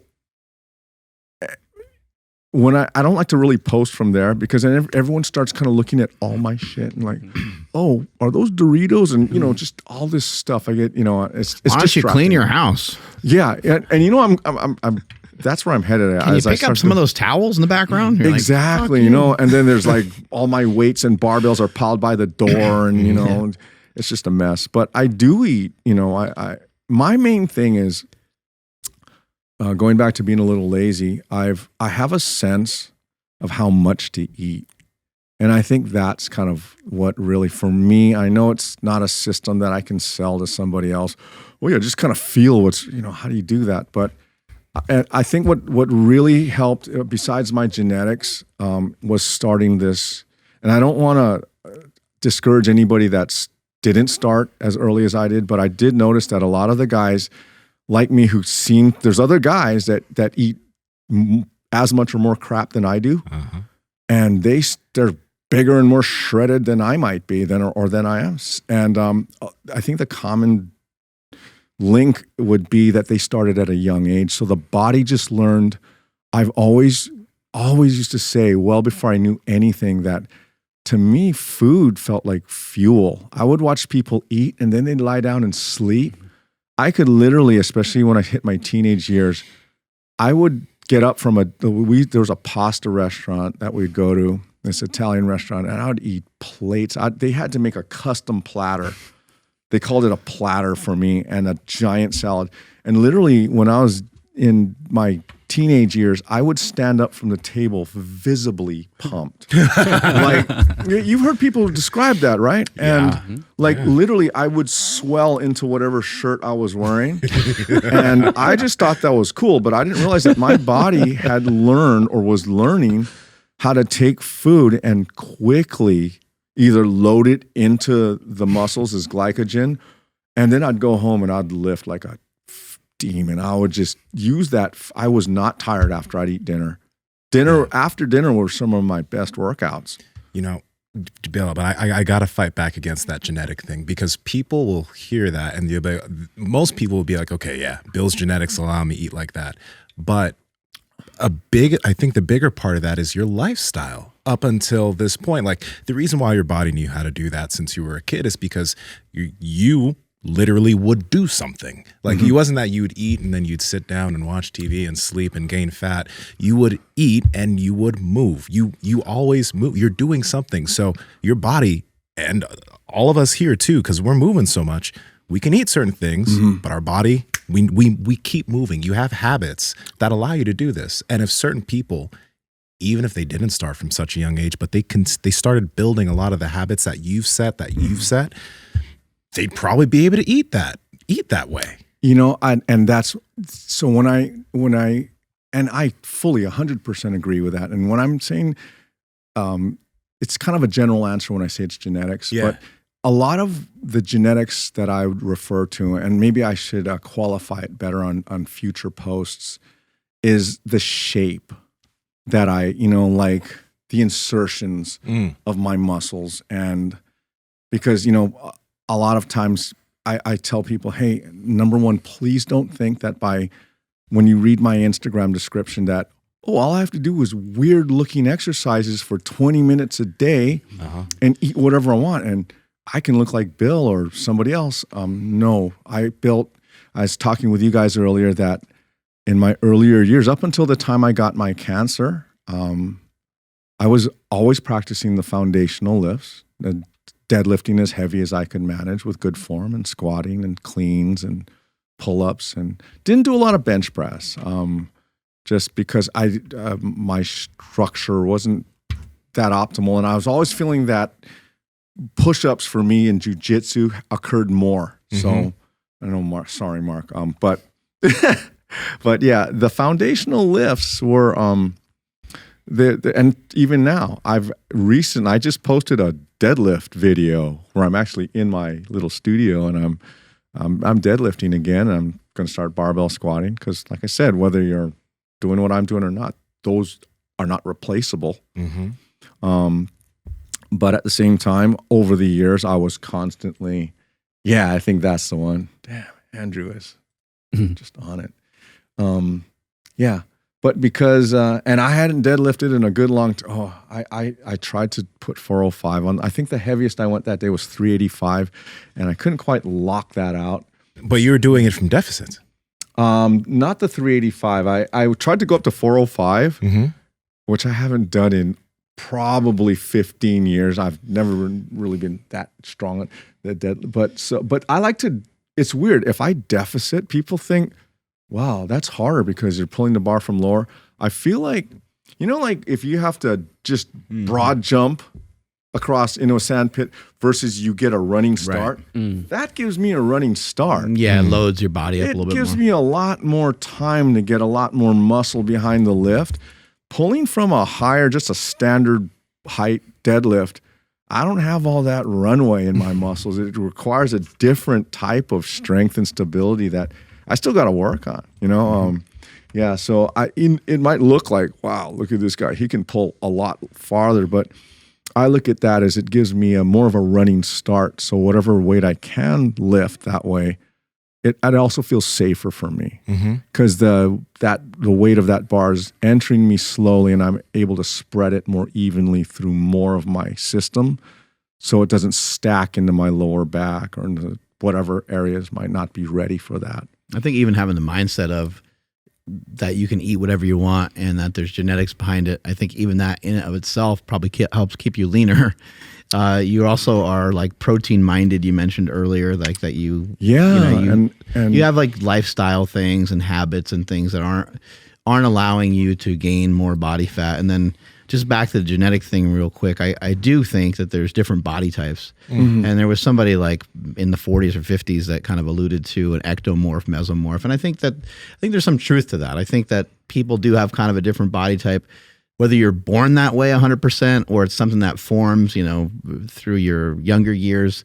Kind of hard to say, but a lot of people that are thin from the time they're young and they build some muscle, those are usually the people that kind of look the best from an aesthetic standpoint.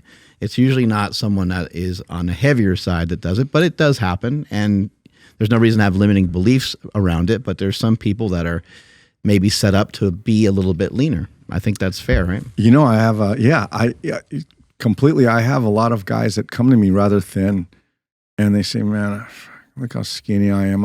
I tell them, hey man, you've got the best body for looking good when you muscle up, because it might take you a little more work, a little longer to maybe gain a pound.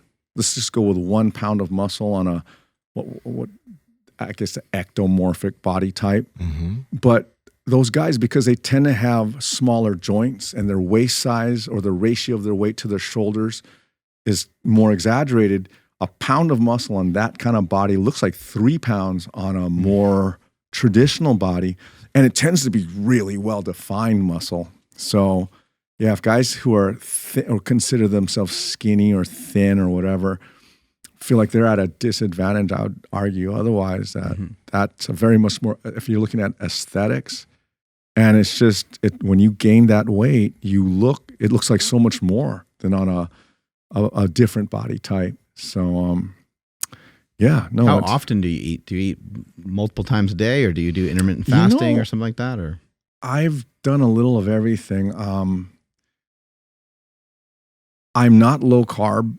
As you saw, I actually, when those 2 breakfast croissants that I had, I do eat the croissant part. I usually will eat, and this is just the way I look at food. My dream growing up, as part of my teenage angst and just being, my heroes were like Rambo and Schwarzenegger and Van Damme, all the 80s guys. Yeah. And so I wanted to be a special forces soldier. And I started a lot of my training also, when I say it was martial arts, it was also being able to be a soldier, being able to take a lot of shit on minimal sleep with suboptimal food. Because I noticed that seemed to be the common thread to being able to get through those buds, and special forces selection was, and I figured if I ever go to war, I'm not going to be eating, at the best, I'll be eating MREs if I'm allowed to eat. So my thing was, all these guys that were, and this was just my attitude back then, that all these guys that are running around with their 6 pre-measured chicken and broccoli, brown rice, whatever, were just a bunch of pussies. And that, sorry. Yeah. And my thing was like, I had this, what I call the AK, or now I'd use, we didn't have Glocks back then, so I called my diet philosophy the AK-47 mentality, because the AK had a reputation of, no matter what environment you were in and the quality of the ammunition, it could be pre-World War II or rusty or shitty or wet or muddy, AK could eat all of that ammunition and function and kill. And so my thing was, no matter what I had on a given day, it could be sweet tarts or it could be a steak, I had to be able to convert that into usable energy and function and go. And as part of that was being hungry was kind of, and I had blood sugar issues growing up due to, I guess, my diet, but being able to function hungry was kind of a thing as well. So, and you hear a lot of that now, right? That, like a lot, I think Joe Rogan and a lot of guys like to work out in a fasted state. Now, I'll be honest, I don't always work out hungry. If I am in a state where I'm actually a little bit kind of like, I'm not sharp, then I'll have something just to, especially if I'm going to do something that might be a little risky. I do want to have optimal balance between that. But that was kind of my philosophy, was that I'm a machine. No matter what you put in me, I'm gonna turn it into. Cause that's why I don't really measure sugar, carbs, fat, protein. Yesterday on the plane, some of the things I was eating, I ate a full bag of Trader Joe's Mayan corn. Those like corn nuts. I haven't had those in forever, but yeah, those corn nuts are just, good. Man, I love that. And it's like, I didn't realize it's an 8-ounce bag. And I ate that over the course of a movie. Then I followed up, I just fly coach. Just that had a massive pump too. Yeah, well, it just burned right up. And then they gave me some kind of a Hot Pocket thing that when I bit into it, there was this white cream in it.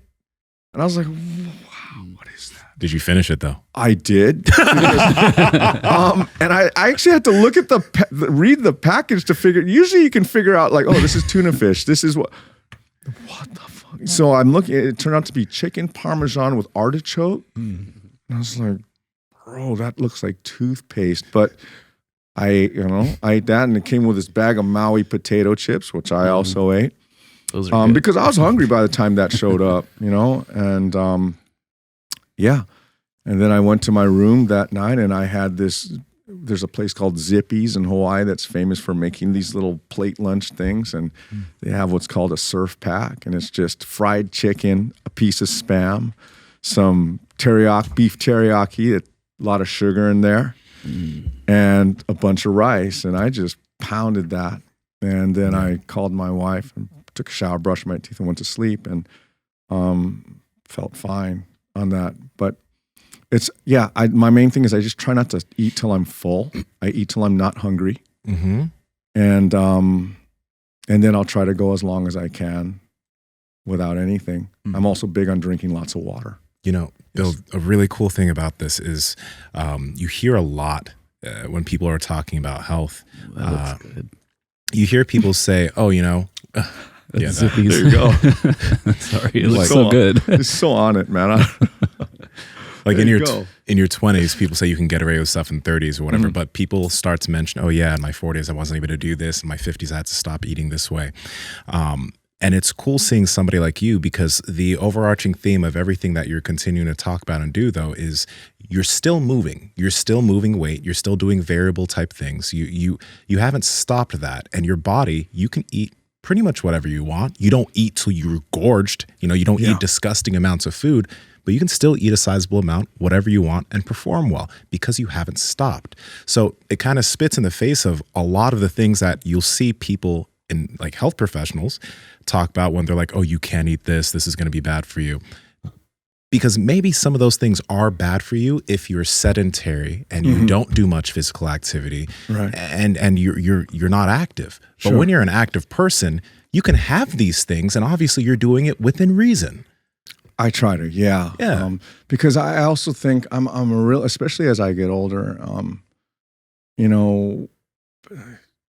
a really big fan of living life, and some people, and good for them, if their definition of living and enjoying their life is knowing that they're eating well-prepared, thoughtful meals. Yeah.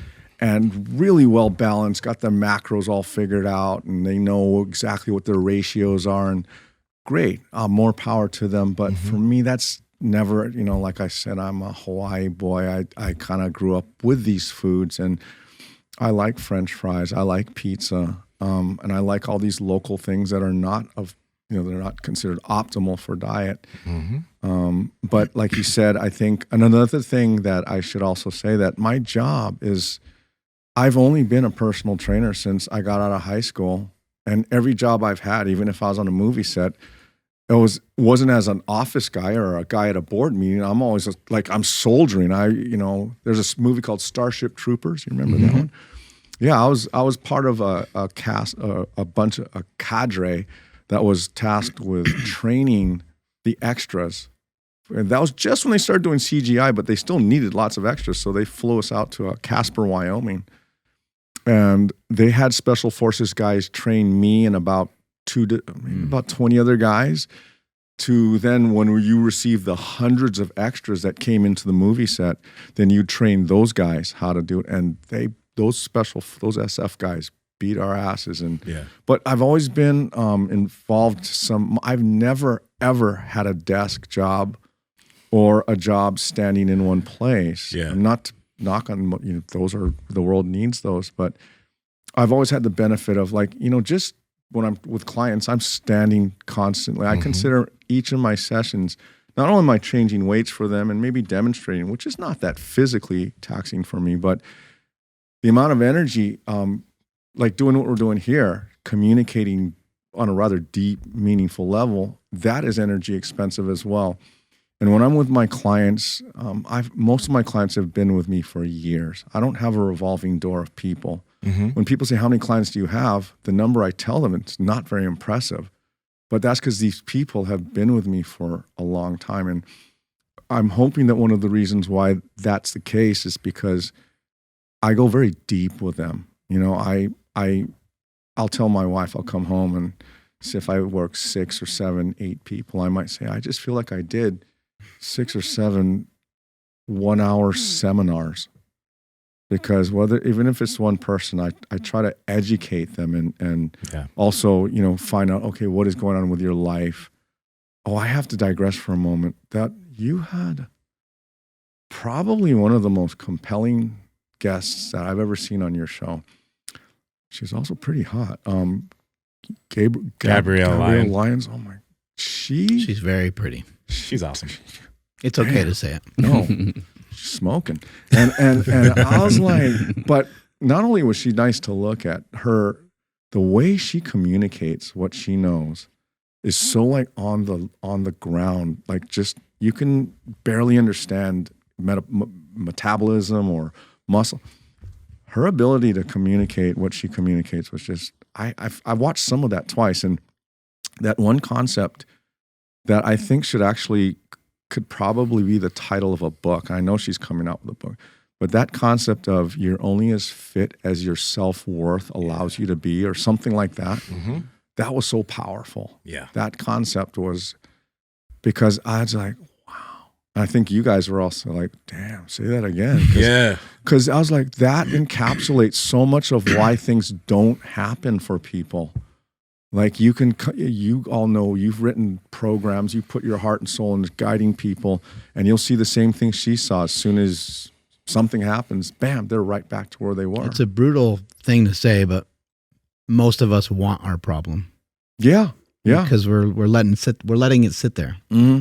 And like, what are you doing about it? Right. Right. And and you know, I've had that experience where there's one guy when I was into rucking. You know what the GORUCK challenge is? I don't know what's required. It's a special forces group. They are actually a bunch of SF guys that they have this. It's almost like. Were you in the military? No. Oh, okay. Going back to that, I wasn't allowed. I tried. Remember I told you I wanted to be SF, right? Too dangerous. No. I actually applied right after high school, and I went through all of that MEPS. I got the ASVAB, that military SAT. They said my score was good enough that I qualified for OCS, Officer Training School. And I went through the MEPS. They said everything was great until the last thing where the doctor actually comes and looks at you. And because the nurses, all these nurses and assistants are kind of putting hundreds of us through this thing. They found out I had 2 stainless steel pins in my shoulders from when I was in high school. This is just a high school football injury. And, you know, the shoulder is fine to this day. You know, it functions same left and right. But back then in the early, late 80s, I remember they found that out and they said, hey, man, sorry, that's a no-go. And they said, and I said, well, can you make it? I mean, it works fine, you guys. They said, no, that's considered a prosthetic.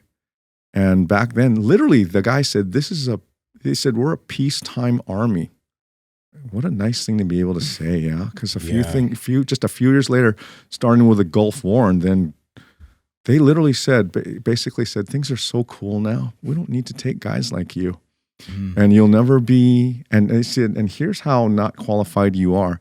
We could have a draft. We could go to World War III, and there could be a draft. We're still not going to take you. We'll take your father before. That's what he said. I'm like, and it happens to be the same surgical procedure that Chris Kyle, you know, the American sniper.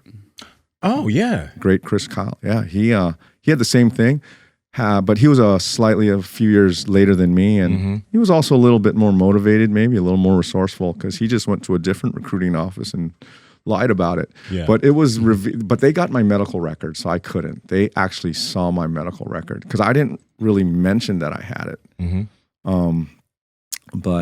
So you were training military people or something like that, you were saying? Or I don't know where we left off. Yeah, no. Or self-worth. Or military people were training you? Thank you. So there we go. Okay. So thanks. This GORUCK thing is kind of like where these special forces guys will come to your town, your city or whatever, and you will meet them, and most of us are civilians or ex-military, and you can choose either 12 hours, 24 hours, or what was the other one? The heavy is like 48 hours. Wow. Yeah, I was just looking at it. And They have 3 different levels. How much basically. weight you got?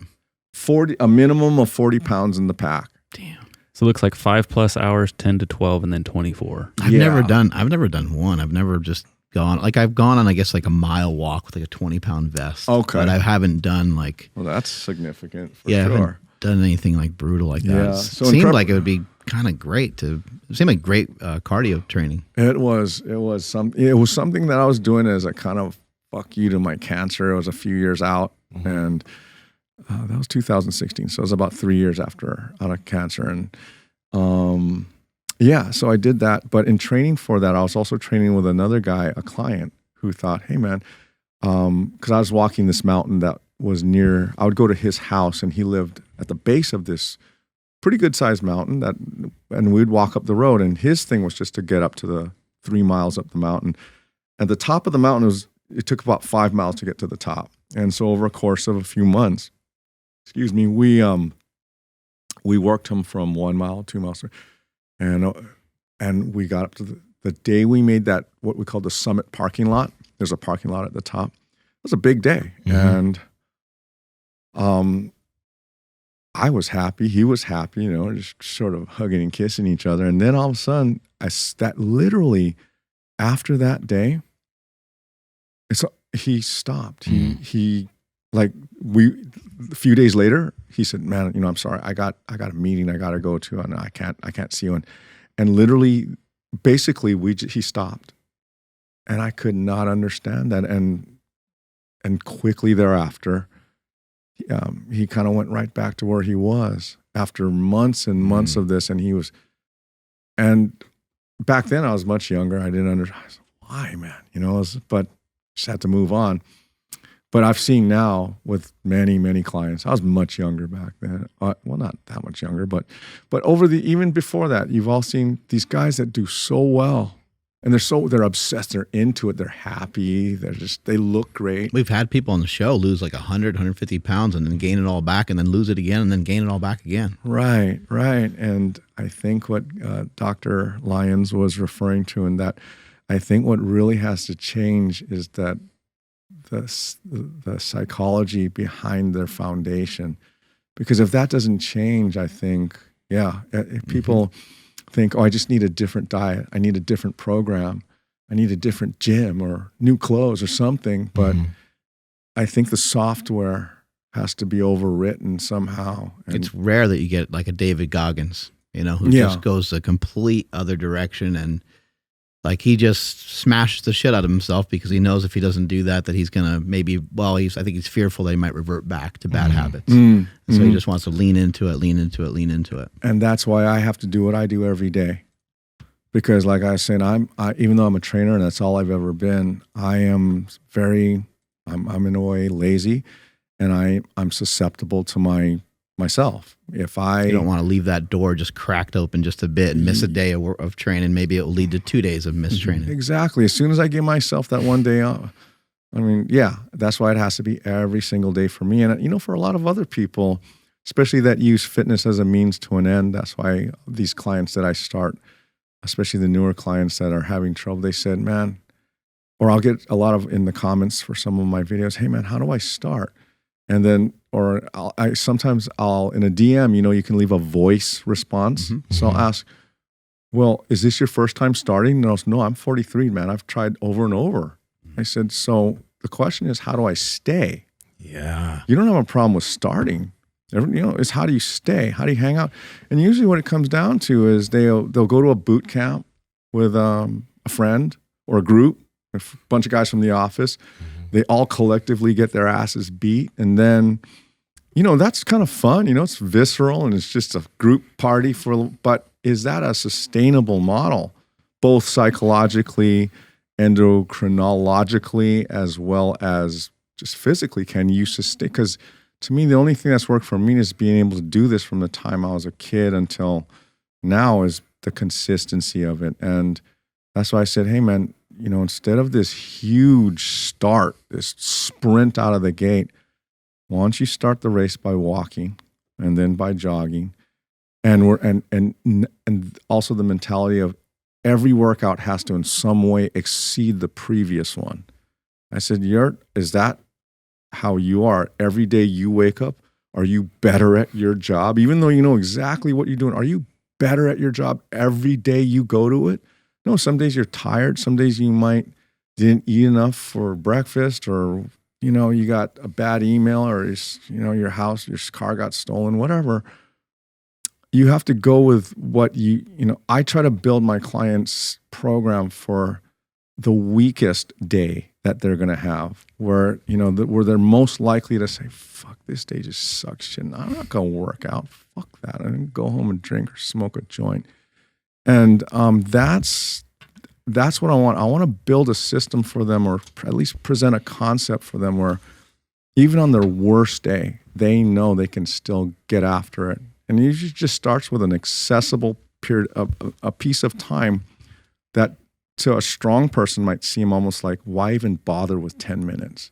I think fitness is a lot of times it's like not tangible. So you can't like see it sometimes. Like if someone's told they're going to get paid $20 an hour, that kind of registers in their head and they're like, I'm going to work this many hours. You don't literally, like, as far as I can think, there's not anyone who's literally getting paid like $20 per hour. Right. They get paid later on, right? But fitness, especially fitness that's not effective or that is self-sabotaged a little bit, is like having a job that's $20 an hour, but you don't get the paycheck every 2 weeks like you would at work. Right. And I think it gets to be frustrating for people. So like, I don't understand what's going on. Or they do put effort in and it doesn't have a result that they're expecting. Like it doesn't work as fast. It doesn't pay as much as they thought it was going to pay. It costs them more than they thought because it hurts. They kind of like, damn, I got pretty fucking sore from doing that jiu-jitsu class. Or, it costs them a little bit more than they're kind of thinking. And I think that people they're pretty smart and they're like, I don't think any of this is for me. And so they just collapse and they back away from it. But if you can just stay in it for a little while, you stay connected to it for a little while, eventually you'll want to do it so much that there'll be a habit connected in there where it becomes something that you don't need to always rely on motivation and discipline to do it. You're going to find yourself just gravitating towards it because it makes you feel so good. Yeah, it should be self-sustaining in the sense that, a lot of times the goal when people start training is, number one, is always seems to be to lose fat or to get in shape, whatever that is. It's a very vague, these goals always have to do with something that has to do with some kind of appearance or a performance. How about we're going to exercise today just to set your mind in the right spot? Well, that's to make you feel really good. Because my thing is, before we get after those, and they seem basic, but I consider those rather lofty goals, losing weight, gaining muscle, or just getting in some kind of shape. The thing that I feel that first has to be in place and that has been stopping them in the past is most people, like the 40-something-year-old guy who's started many times, there's always that thing in the back of their mind that, here goes another, I want to work with Bill. And there's always that thing in the back of their mind that this is not going to really stick. Just because the other 58 times I've tried it didn't. So there's always that thing. So the first thing that has to occur is their confidence in their ability to show up every day. And that's why I tell them that's the goal, not the degree of how hard your workout is or even how fun it was. You just show up for yourself every day. What you do and how you do it and how well you do it, that'll depend on your day, the day that you've had and the day before. But you first need to know, like a lot of guys, they said, I never thought I could train or take care of myself for 30 consecutive days.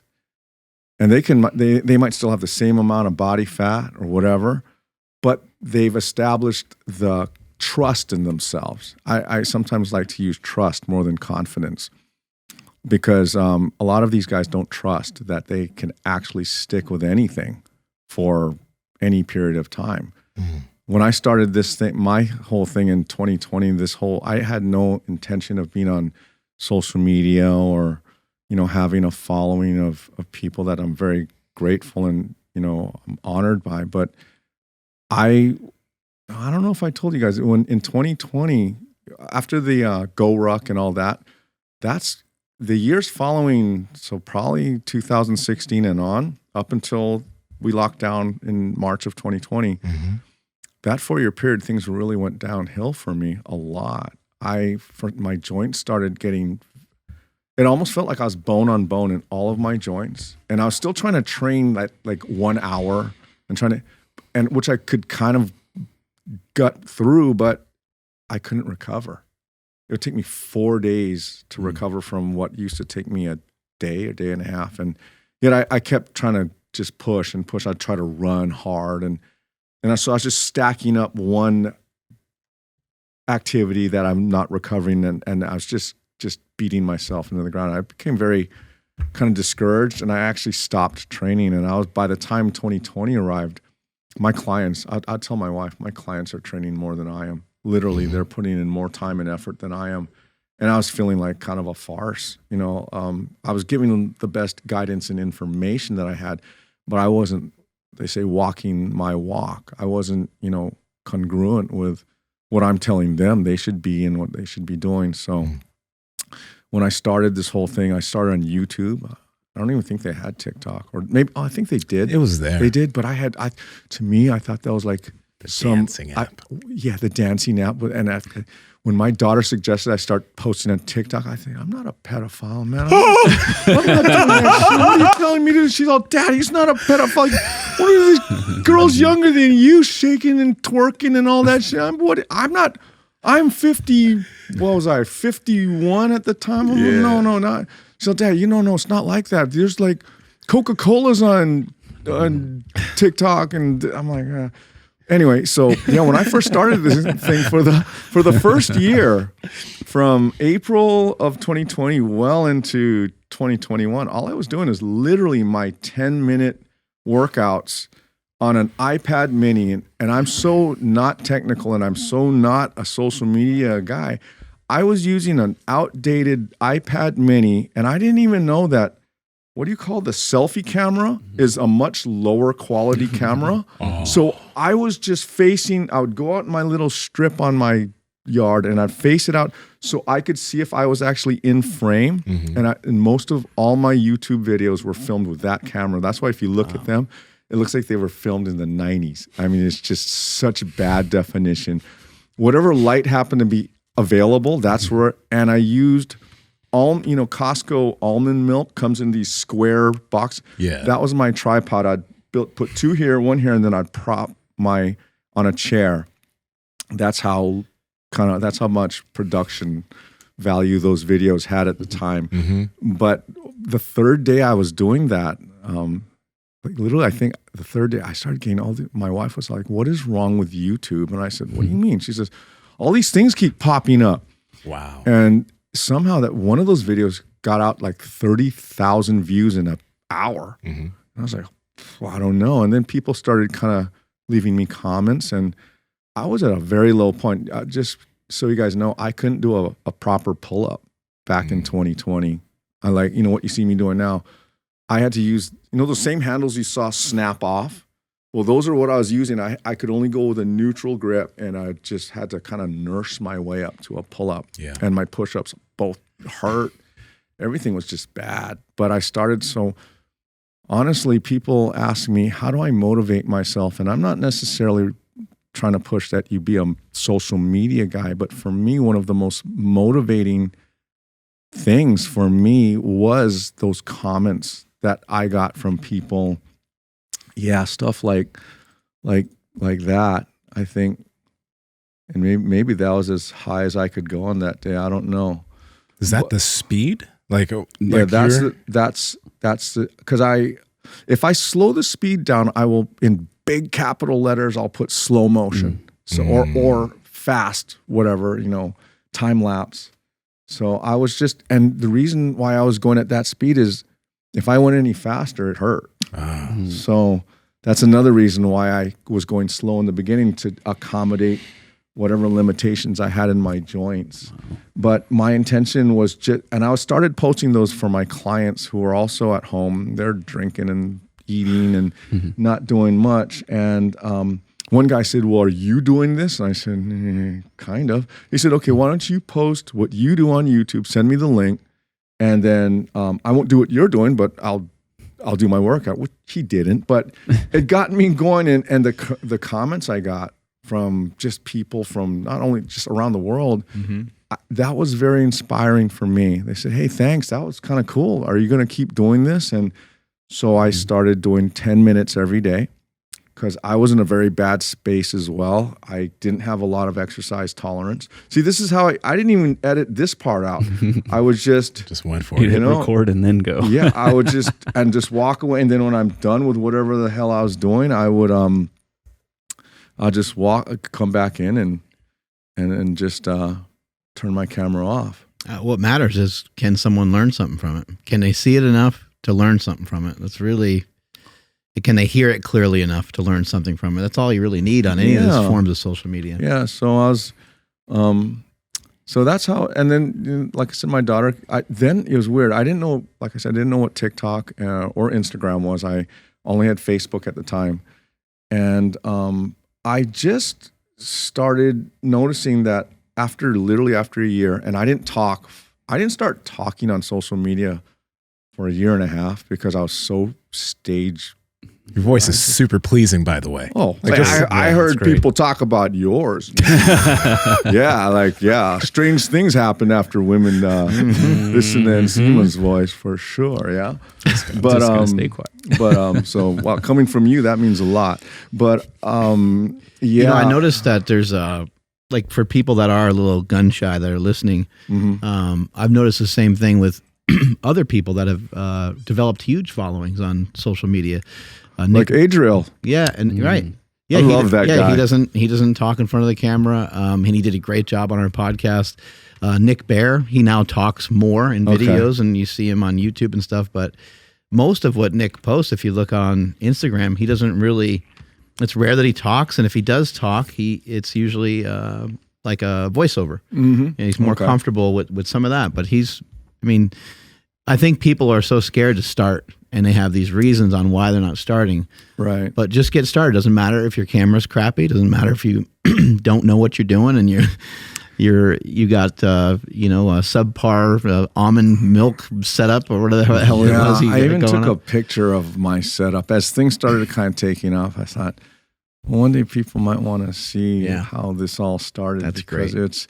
But going back to that motivation thing and using social media as your motivator, like having people say, hey, man, and like just the guys, they said that I inspired them. Casey and was it Kenny? And then, Kenny. Yeah. And then Jack who's Kenny. the young lady who's getting ready for her show was?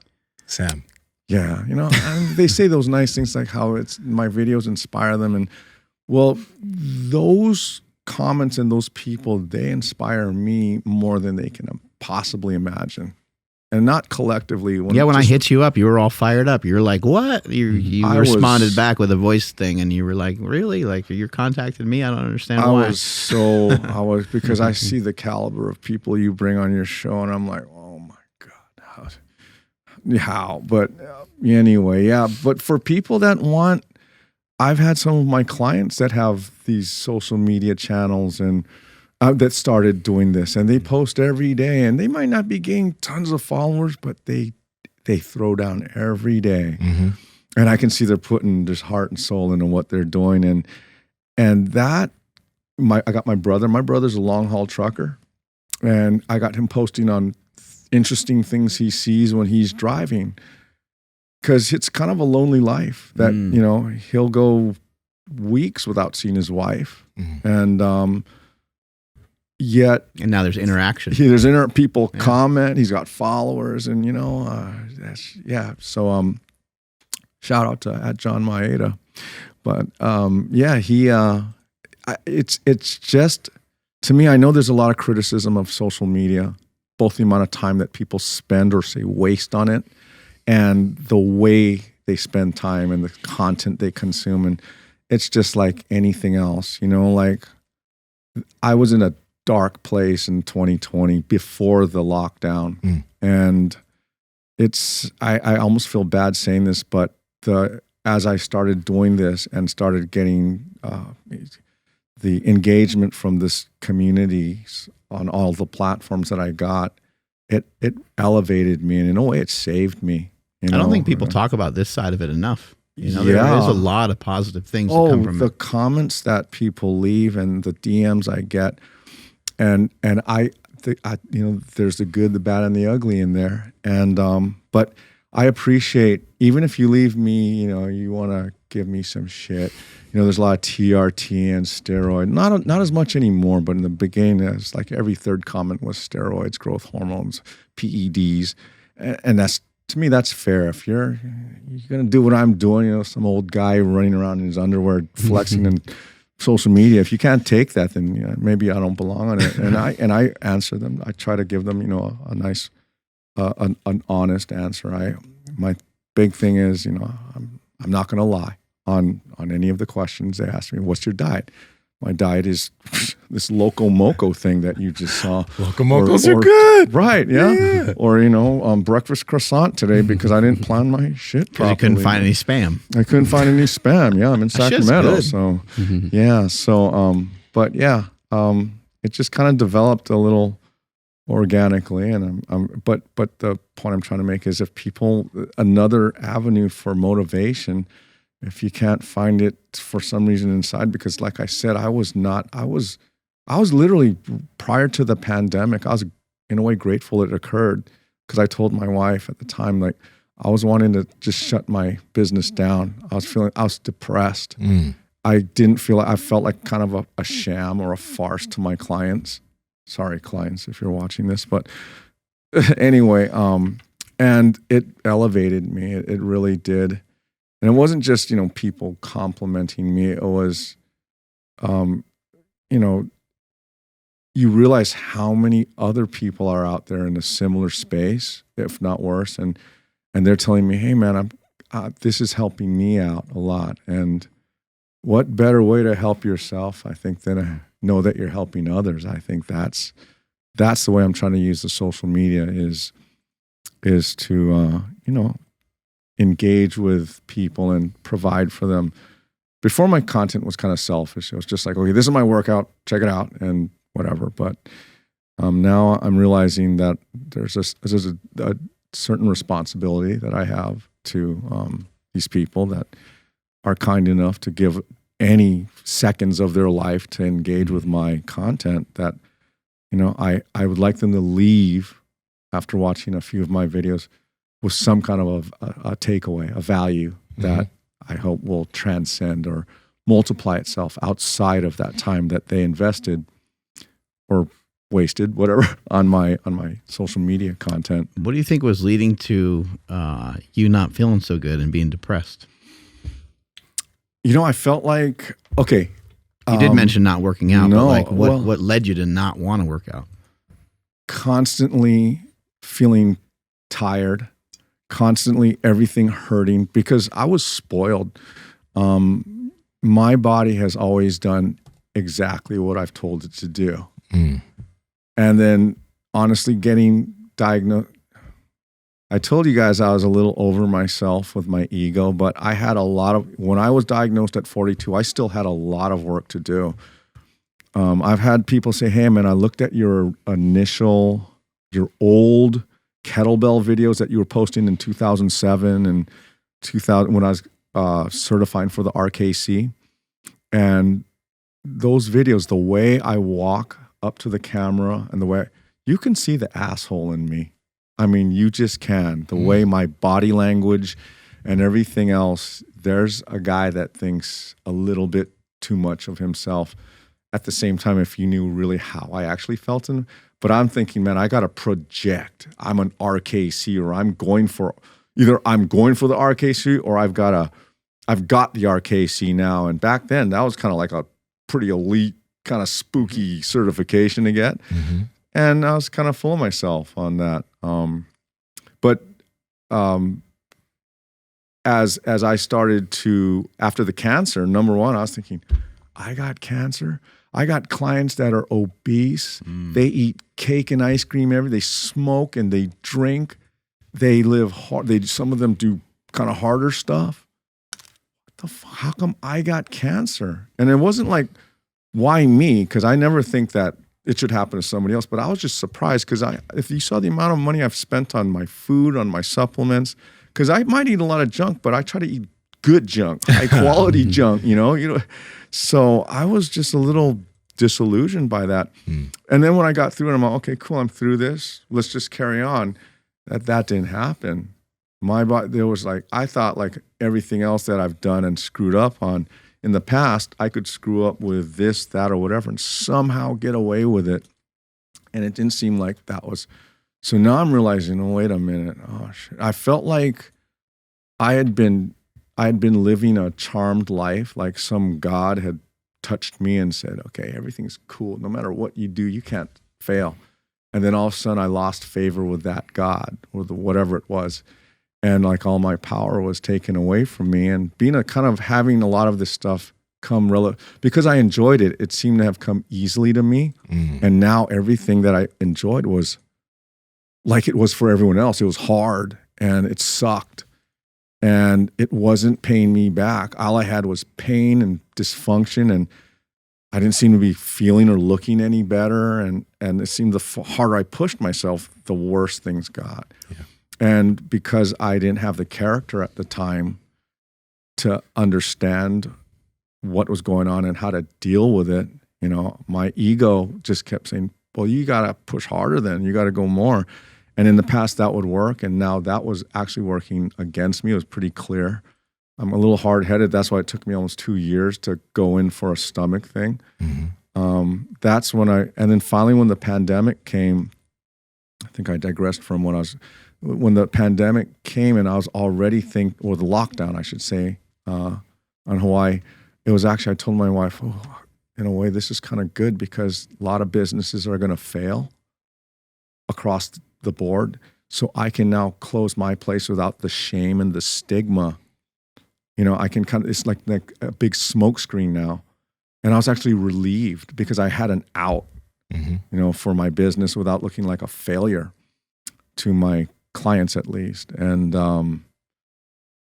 so mostly it was, I still had a lot of work to do with reality and my ego. And that's where I finally had to say, okay, let's go. I'd never had to go so basic as 10 minutes, but literally the 10 minutes that I posted every single day for over 365 days, that became kind of like my thing. Because then as I progressed into the months, I'm compressing a good amount of work, like kettlebell clean and jerks with heavy jump rope, like 1 minute of clean and jerks, 1 minute of jump rope. And I was really getting good workouts in that 10 minutes. So I was thinking, damn, you can get a lot of work done in 10 minutes too. It's not just, but before it started, it was very baby steps. And I had to check my ego and just say, and not take anything to failure, because that clearly wasn't working for me. So I had to stop everything early. And the goal was, don't be sore the next day. It's kind of the very opposite of, you know, everything I was taught and what seems to be out there always was, no, if you're too sore to do 10 minutes tomorrow, then you kind of fucked up today. And so that was kind of it was what do they call that? A paradigm shift for me. You know, the really cool thing is that for most people, I mean, as they age, you get in more, you become more in tune with your body, and you naturally maybe slow things down a bit to figure out what you can do. And it kind of will turn into a practice. And I was thinking about this when you were mentioning that you don't call it a workout, you call it practice. Because, you know, when I was a kid and we played soccer, it wasn't our soccer workout, it was our soccer practice, just what we did. And we didn't practice so hard that we couldn't go to practice the next day because we were practicing 5 or 6 days a week. Basketball players go to basketball practice. Athletes go to practice. But for some reason, when we look at the gym, we look at it as a workout. You know what I mean? Yeah. But if you reframe this whole workout thing into just your daily practice, it's now a habit. And you now got to figure out what can you do so it's your habitual practice that you can do every single day. And that's what you morphed it into. Yeah, and I like to call it a practice just so that if somebody else might want to emulate or try, you know, a similar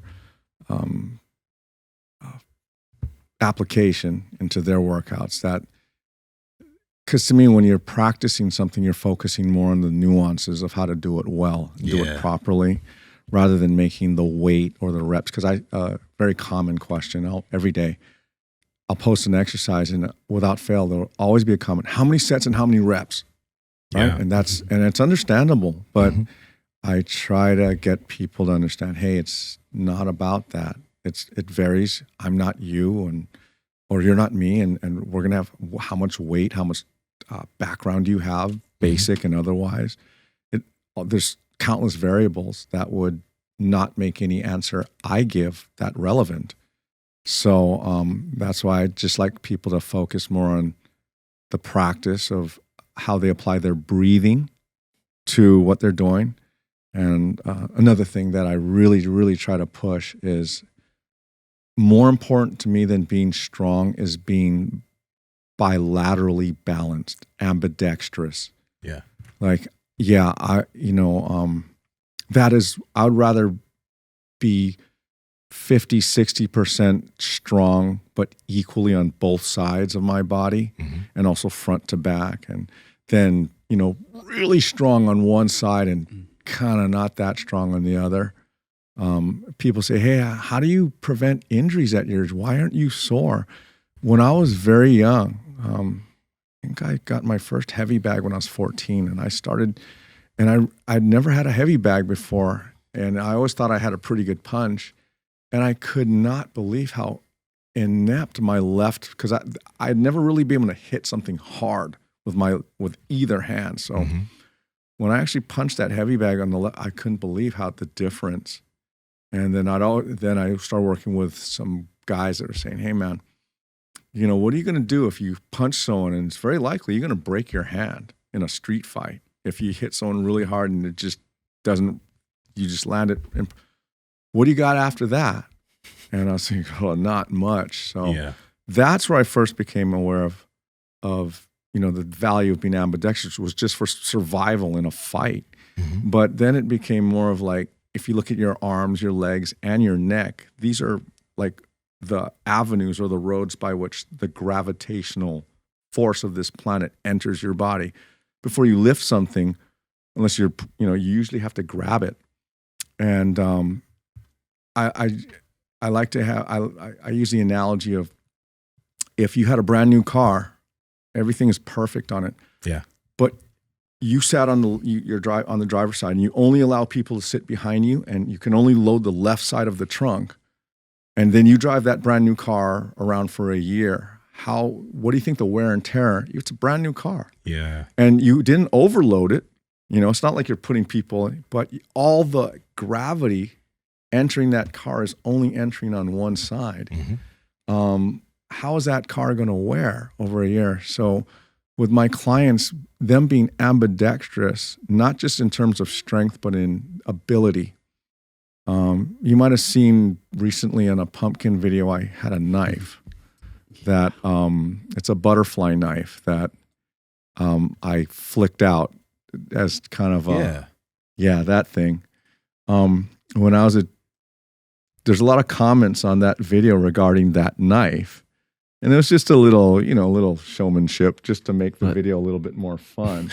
But, I used to have a pair of those as a teenager. And, they have fidget spinners now. Well, that was my fidget spinner as a teenager.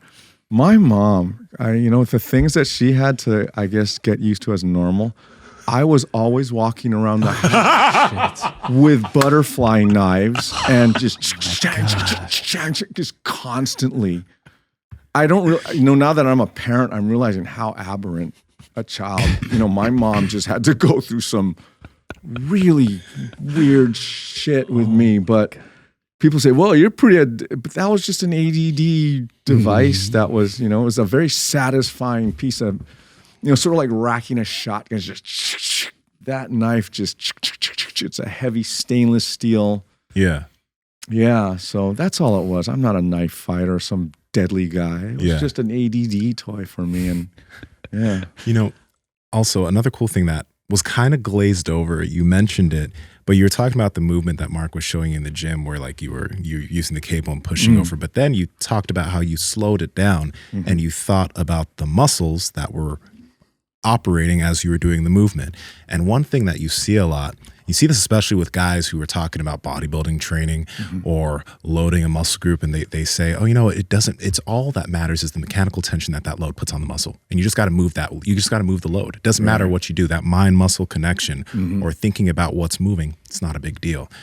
But I think, you know, you see all the wild stuff that you're able to do on your page. And an aspect of that is you're really thinking of what is moving. You're not just like moving things. You're not just doing things. There's actual thought behind the muscles that are activating and working towards what you're doing. Yeah, you know, and that's why I like rotational movements, because that was a very rotational, arcing movement. And I like those because those reveal quickly where, and you know, if people, they ask stuff like that, because people ask, well, what muscles are you using? Or I could not tell you which ones or what order I'm going to recruit them on. I'm only responding to where I feel I'm losing my balance, right? It's an interesting question, what muscle are you using? Because you wouldn't really ask it in sport. It'd be really rare. Yeah. Like if you threw a kick at a bag, I wouldn't be like, hey, what muscles are, oh, I'm supposed to squeeze my glute when I throw this kick? You'd be like, no, dude, what are you talking about? It's a kind of, yeah. So sometimes, I don't mean to be a smart ass with the answer, but sometimes I might say, well, what muscles aren't I using? Because it seems to me a little, you know, I'm like, I don't know. And like, you know, what Mark was showing me on that cable machine, all I could respond to was, once again, where I feel my base starting to slip or be compromised. Like as I'm trying to pull this thing, I'm literally feeling my foot externally rotate into the outer edge of my shoe. So first I'm like, okay, I gotta wait till that stops. And now I got that bracing against the outer aspect of my shoe to anchor upstream. But until that stops, I can't pull faster because I don't know where I don't have anything to brace against. So from there now, I'm like, okay, now as it's starting to bring it out here, and I was also trying to lengthen the lever of my arm, I'm noticing, oh, I'm now starting to, so I had to lower myself into my legs. Yeah. So it's responsive. I can't plan that. It's just, and until I have, and I can, and there were several stops, and until I can hold that, and then, okay, am I really holding this or am I leaning against this?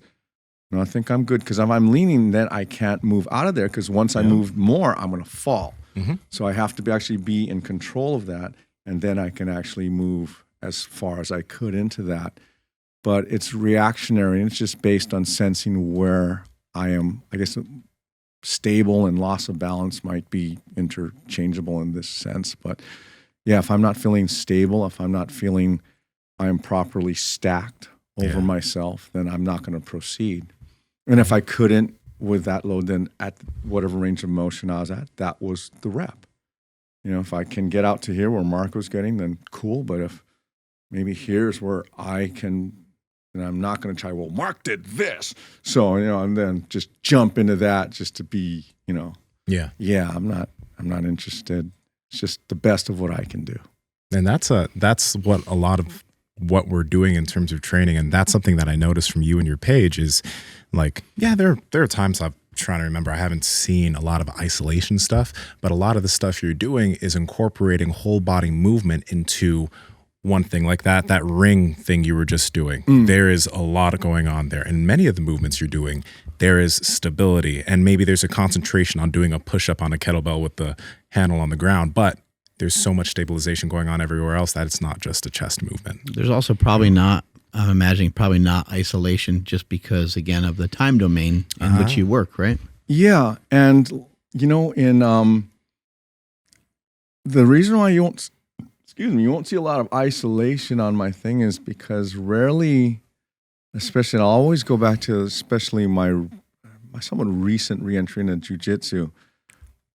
Very little of what is required there is an isolated application. Jiu-jitsu is always like you say, you're trying to get the way I might try to get a guy off of me is to try and bridge on one leg and roll them off, which is a system. There's a lot of things going on with that. So to me, for the applications of, and just movement in general, like you said, for time constraints and things like that, I don't really do a lot of isolated I think the most isolated movement I might have done in the past is taking a kettlebell and doing an extension, but I'll do it when I'm on my knees.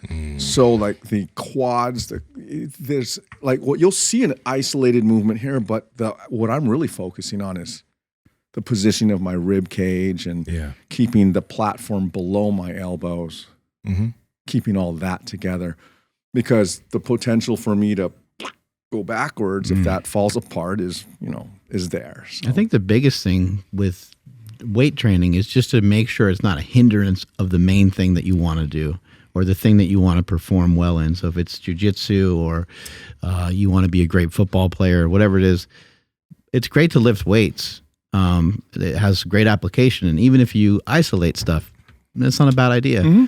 But sometimes if you do a lot of isolation exercises, you're probably going to make yourself pretty sore, which is probably going to negatively impact your running for football the next day, for you to work on being faster or for you to work on specific drills that can also make you better. And you're probably better off incorporating stuff that kind of works the full body a little bit more. But it's still not to say that like a leg press or a machine shoulder press, we're not trying to say that these things have no utility and that you should never do them. What I've been proposing just for a while now is like, I don't know, 10, 20%. You mentioned the ball in the box. I thought that was a really wonderful explanation. And maybe, for someone that wants to dive more into this, into these, refining movements rather than just like particular like lifts, I guess you'd say, maybe they can switch the percentage around whatever way they want. But that ball in a box I thought was a really good introduction, because you're trying to fill in those kind of triangles with a lot of the movement you're doing. Those little corners. Now, going back to the isolated movements, something that I heard on one of your podcasts with that same guy who did the 50-inch drop off the box. Was that the guy that also likes to warm up before that with isometric lockout on the leg extension machine? Yeah. I thought that was brilliant. I could stuff totally like that. see, because people shit talk the leg extension machine a ton, and it's real popular to do. But I do kind of something similar. It's more a little homegrown, where I'll put a Reebok step on I posted that recently, where I'm using that tibia trainer as a leg extension device, and I tend to hold and I'll lock out that position and the quad That's activation. challenging, yeah. It is, yeah. And I'm also getting this, so I'm getting a nice isometric stretch of or engagement of my tibialis muscle in the lengthened position. Andrew, I think it's maybe one that's a little later, more recent than that, where the Reebok step there's a sandbag underneath it. I had that one pulled up earlier. I'll find it. Yeah, I think so. That's right. And I kind of and I was like, I don't have access to a leg extension machine, but I was kind of happy that a guy that was as high level as he was, that he actually uses that, because I thought that's, I just love how smart and intuitive people are. Like that kid, jumping like a maniac. We could all just say, oh, it's just genetics, or he likes basketball, so he's able to do that or whatever. And I'll never be able to do that. But he is intuitive and he's smart and he's very thoughtful. And when I asked him why he does it, he's like, it warms up my knees. I was like, that is just so that's so simple. Right. But it makes a ton of sense. There you go. There's the exercise. That's it. So, can I step away for just a second? I'll be right back. I want to grab something before I forget. Go for it. Yeah, I'll be right back. Look at the tibs on that guy. Wow. You know what they say about big tibs. You just hear the laugh in the background. Oh, man. It does seem like we're speaking to Nsima of the future, though. Dog, that's why I told y'all, Bill is the fucking man. Yeah. It's super encouraging because it's like a lot of the stuff that he's talking about we've been doing, and then What do you got here, Bill? To keep doing it. Penis pump? It's actually right behind him. It's right behind him. I know I'm going to forget. Link in description. This is the best time to do this, but if I don't do this, I'm sorry. If I don't do this now, I'm going to forget too. Hold on. Ooh, what's happening? I don't know. I'm excited. Just I a hope he little came what with we some food or something. Call. Yo, you got to try Actually, spam I the sous vide. did. I 2000 and maybe 2010. Yeah, about 12 years ago, maybe more. I took an entrepreneur course. And this lady, her name is, a shout out to Danine Dashevsky. She's in Hawaii. She had this entrepreneur course that she held, and she actually brought in people from China that were like actually, connected to factories, and maybe a lot of the people that from manufacturing. And part of the course was, she said, this is not your normal entrepreneur course where we're just going to talk about how to solve people's problems for profit, and then I'm going to let you go. She says, you actually have to make something in this course. That's why I brought these designers and these factory people here. And the parameters are, it should be kind of something that doesn't have a lot of parts. It's kind of it's not expensive to ship, not too bulky, and kind of a simple thing. But I want you to at least get something started by the end of this. It was just a weekend course. And I had always I'd searched on the internet. I even paid on eBay $143 for a mini kettlebell from Estonia. Mm-hmm. And I went to a bidding war with this person at 3 a.m. I woke up and I got in some bidding war with some other psycho over this little thing. It was probably a sewing weight. Yeah. But it was a mini kettlebell. Even had that kind of cone-shaped divot underneath that the old school kettlebells used to have, like the real Russian ones. And so I won that thing, and I was like, I paid $100 for it. My wife was like, you're so stupid. But anyway, after that course, I talked with some of the designers, and I went back and forth with a factory in China for, several months. And because I had always wanted a kettlebell, a more conventional looking kettlebell paperweight. And I wanted a 1 pound mini kettlebell. And the first design, I described to them what I wanted. And they sent me I wish I had a picture of it. This thing with a huge looping handle. Imagine a diamond ring. Uh-huh. Okay, so, and I should have been a little bit more specific, but what they did is they made me a 1 pound mini kettlebell, but that was actually supposed to be. So they basically made a handle with a little, like a pimple on it. Yeah, a little bit. Like it probably would have been better as a little nubby brass knuckles. Yeah, because they literally were making it. So I was like, okay, no, I'm sorry. So I literally had to outline, draw them a scale. So anyway, this was the product. This was the result of that. Sweet. Wow. So, and this is now you can train with these. Oh, this is literally, and it's literally it's 1 pound, and it's made to what I hope was proper scale. And Andrew, I got one for you. Oh, thank you, sir, brother. Yeah. So, but anyway, this is so sick. Isn't that funny? So this is there you go, brother. Thank you. Right on. And strongest finger blast ever. And I was afraid because I only came here with a backpack with my clothes in it. I didn't do any check-in, and I had 4 of these in my bag. And when I went to TSA, I was thinking, fuck, I hope they don't think this. Sure enough, I see my bag stop and think. Oh. They're looking at it, and then they pull it.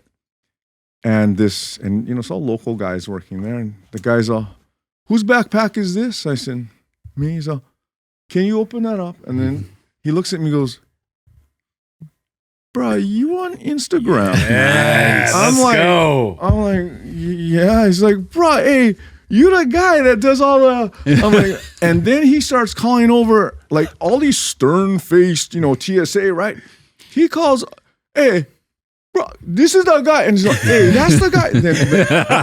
They all instantly, whatever issue they had, because they were looking at those, they kind of look like grenades, or at least something you could swing like, and you tie something to that, you could do some damage with it. But that. I had 4 TSA guys fist bumping. They're just like, bro, I follow you on TikTok, bro. So anyway, dude, thank you. We were able, This is so cool. Yeah. Isn't that kind of funny? Yes. Little kettlebell swings back here. Yeah, and I recently received from my buddy Andrew Lewis, shout out to Total Fitness USA in Honolulu, but he gave me, I think, the biggest kettlebell that you can conventionally get. I think Rogue makes a 203-pound kettlebell. I've seen I saw one in Yeah, we have one here. Yeah. have a 203? I don't know how, and I know it's over 2. I don't know exactly. Yeah. It was a 203-pound kettlebell. So Yeah. I think I've got the biggest and the smallest kettlebell now. And so do you guys now. So Yeah. No one else that's has just these. for These are you. awesome. Yeah. Now it's funny. When we was working with a factory, they sent us all this stuff like, I had to pay for the mold, and then we sign all these documents saying, okay, this is exclusive to your account only, the factory. Well, you go look on Amazon or whatever, eBay, Alibaba. You will see this exact same product that got pirated up there. Yeah. You can get pink. Yeah. So if anybody sees this and they want one, don't come. These are the originals, though. This is the first. We had to order 4,000 in order to get the. So I split the order with another guy. So he bought 2,000 and I bought 2,000. So this was the original first pouring of that mold back in about 12 years ago now. So Every time you tune into the podcast, you're going to see it right there in front of This Jesus. is so sick. Yeah. So Jesus is getting ready to do a kettlebell swing. That's what's happening. Mm-hmm. you can do your finger swings. I've shown those on. I sometimes, just to kind of mess with people, I would have them in the background of some of my videos. And people would ask about them, and there's always got to be some guy that has to make a comment on, can I do swings? Will that help with my? Yeah. Shut up, you guys. And you guys are real quick. You guys are a carnivore, right?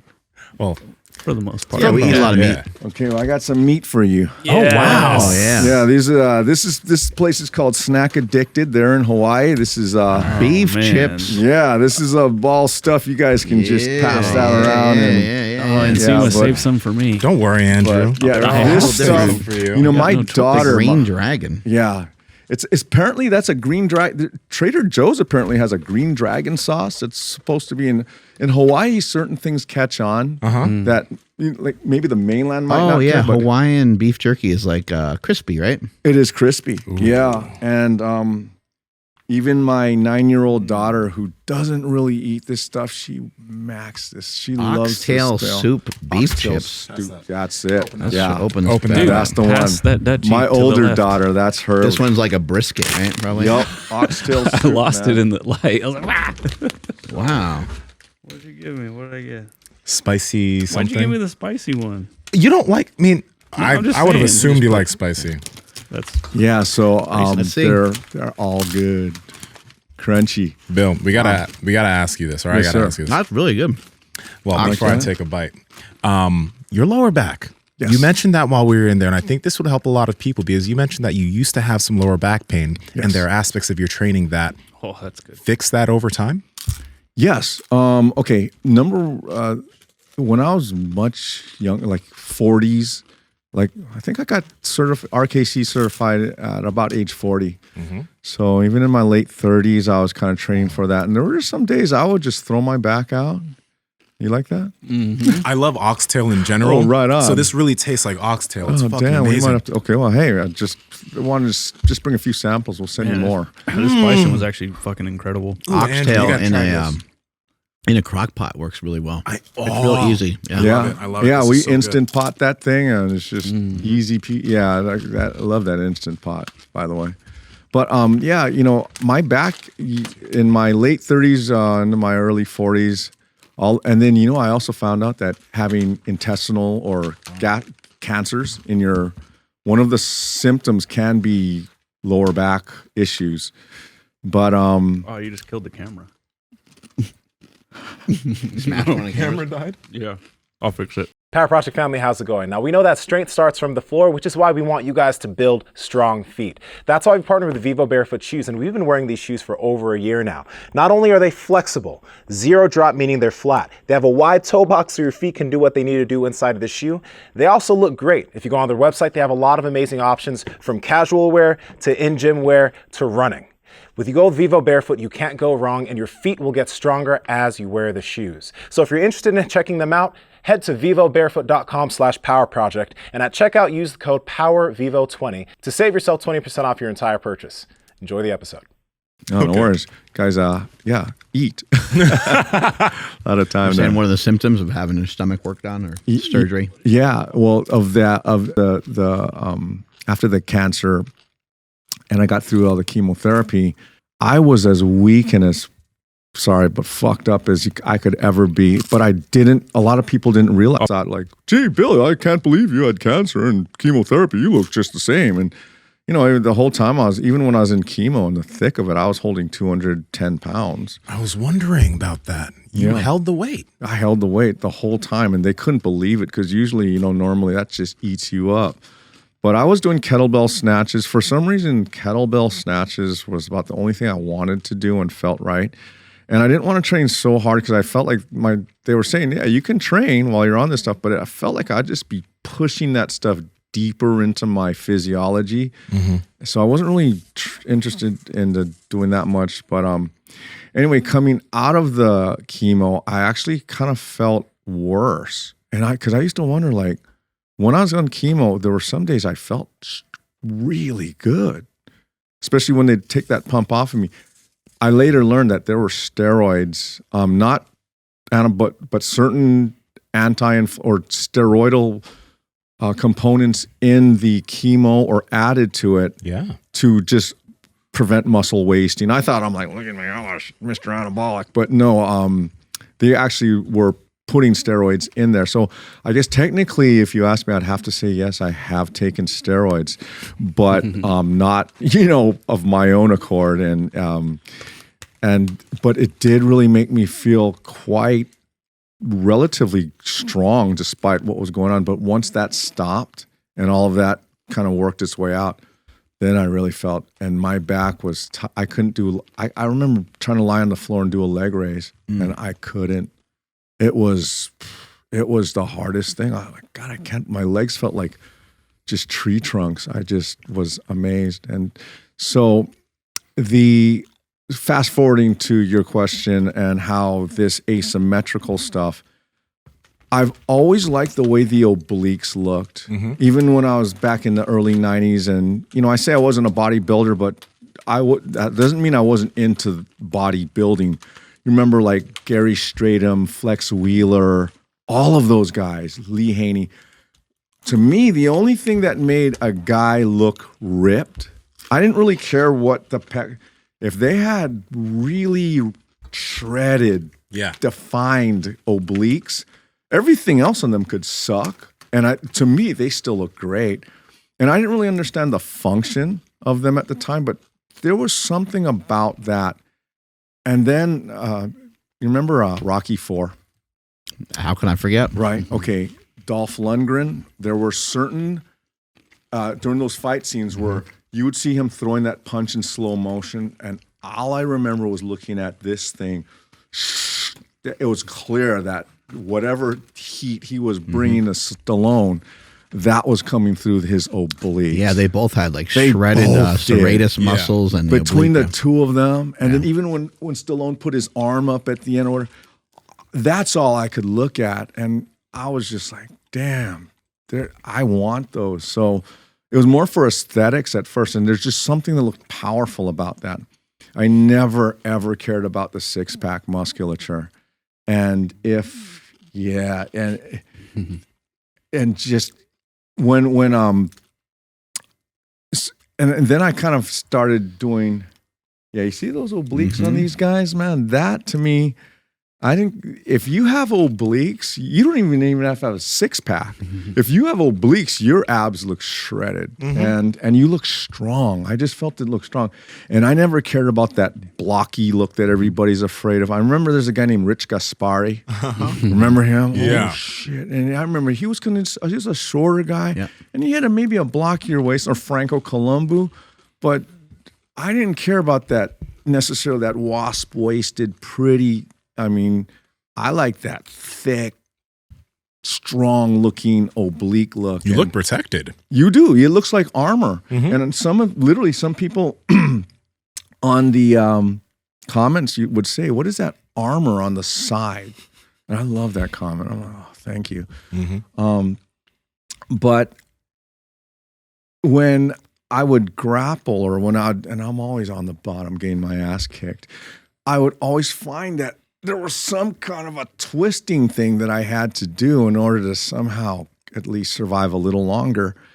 And so when we went to lockdown, and I think I was also telling you guys, a lot of this, the evolution of these single arm and asymmetrical things, I was doing variations of them in my office in between clients for years before, because I'm not so smart and creative that I can just come up with this during a pandemic.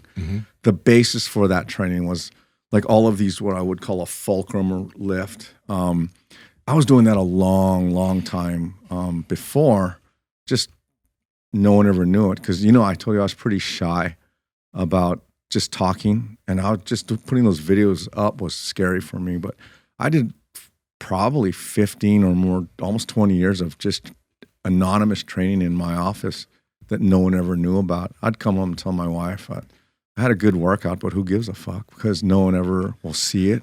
No one will ever know what I did. And that's another thing that would kind of bum me out, is like I wanted to share stuff, but I wasn't sure if it was worth sharing. And then I didn't know, if anyone would be interested. But anyway, going back to the obliques thing, during the lockdown, I live in a small townhouse, and there's not a lot of space for me to put weight plates and just stuff everywhere. So I was limited to how much weight I had. And like, I'm not a strong deadlifter, but I didn't even have enough weight to deadlift. Yeah, there you go. Some of those things. So I had to start getting creative with what I had. And I've stated in some of my videos that if weight is the currency you pay for strength, I like to be a cheapskate, and I want to see what's the least amount I need to pay for the most amount of strength and ability. So basically, that's just my way of saying I like to see if I can take a light weight and somehow change the leverage or the mechanics or both so that it kicks my ass. That's why I love those handles that you had that actually stretch before the weight even moves. Right. So you're overcoming 2 levels of resistance at least. So the suitcase thing, and even the deadlift, single arm deadlift. I mean, people have been doing that. But a lot of that came from just not really having enough weight. Plus I was a little bit bored. I also felt, this is weird, but I get a lot of questions either that's dangerous or have you ever hurt yourself doing that? To me, if my back is sore, one of the last things I want to do is get trapped between an evenly loaded bar, either here or here, and then subject my back to that. I can have a not great back and put something on the side, and it's okay. And I have kind of an escape hatch out the side here. If I really am not going, it's either I'm not going to be able to move it or I can bail. But if I'm trapped here and there's something that's a little wants to twist out to or turn or whatever, I'm stuck. Same with here. I've got an evenly weighted compressive load on me. Whereas if something's a little very offset, like on this thing, if it's too heavy, I simply I cannot do it. Like if I go put a 25-pound plate on the end of the bar and that goes up with a struggle and it felt good, literally putting a 5-pound plate on that, it won't budge. So those things have built into them, at least for me, safety valves that it's either you can or you can't. That's why I put my hand on my head when, people say, well, okay, I've seen people do side bends and this is, why do you always put your hand on your head? And I said, well, because it's sexy. No, I'm kidding. It's not. But I tell them the reason I put that there is I found that if I just kind of go down and get that bar and my hand is just here and I'm having a little trouble, I can start leaning. But if I'm here, it opens, number one, it exposes more of the oblique wall. Mm-hmm. And also, I can't really lean because the lever or the length of this opposite side is so long, it doesn't feel good to do that. It just keeps it more honest. And it just exposes you to much more of the muscle, so you don't have to use as heavy as a weight on this side. So, that hand on the head thing, it's not, if people don't want to do it, that's fine. But I like to, oftentimes whenever I'm loading and on other exercise, I'll put that hand on the head just so I'm being as honest as I can with what I can. Yeah, when your hand's down by your side, you could actually kind of continuously like reach towards the floor and kind of bend a bunch that way. And it's you're almost trying to natural do to do that. Yeah. Whereas here, try do that. It just feels you don't have any leverage to do it well. And once again, it allows me to get more out of a lighter weight. Like if I just want to exhibit the most, being able to pick up the heaviest barbell off the side as I can, I'm not going to put my hand on my head. But I'm not, at this point, I'm not really interested in that. So. And the lower back over, like, when did you notice a change immediately after you started strengthening this area? Rather quickly. And, one of my favorite comments, the one that really makes me happy, is how many people say, man, I've been doing traditional core workouts that were prescribed or shown to me for my low back pain or even certain injuries that I had. And it never really changed. And I've been kind of doing your stuff and, well, not my stuff, but what they see me doing. Mm-hmm. And it's made a difference, or better yet, it's made a difference for my dad. Yeah. And because a lot of times if you have some kind of an issue, because there's not an actual articulation of the spine to the side, which I'm not a really big fan of doing, I like to do more anti-lateral flexion than lateral flexion stuff. That's just for me. Mm-hmm. And here's what I tell them. One guy said, why does this stuff work? I mean, you said it worked for me, but what happened? I said, well, everybody knows how to do crunches and leg raises and everything, extensions for the anterior. We all do extensions, reverse hypers, deadlifts, Romanians, whatever for the back. So if you imagine your midsection as, once again, a box, we have a box with here and here, we have cardboard. Here and here, we have wet cardboard. So if you put something in that box, it doesn't matter how dry and strong this cardboard and this cardboard is, if it goes spilling out the sides of that box when you want to lift it up, so what this does is this is basically going after the sides of that box. It strengthens the capacity of the sides, the lateral. Sometimes I'll loosely refer to it as lateral core because it's more than just obliques. It's QL and a bunch of other things, right? But I don't like to use a lot of terminology. Number one, I'm not a real physio guy. I just know what I know from. I have a license. I'm licensed massage therapy, and I've got some certifications, but I'm not a real heavy duty science guy.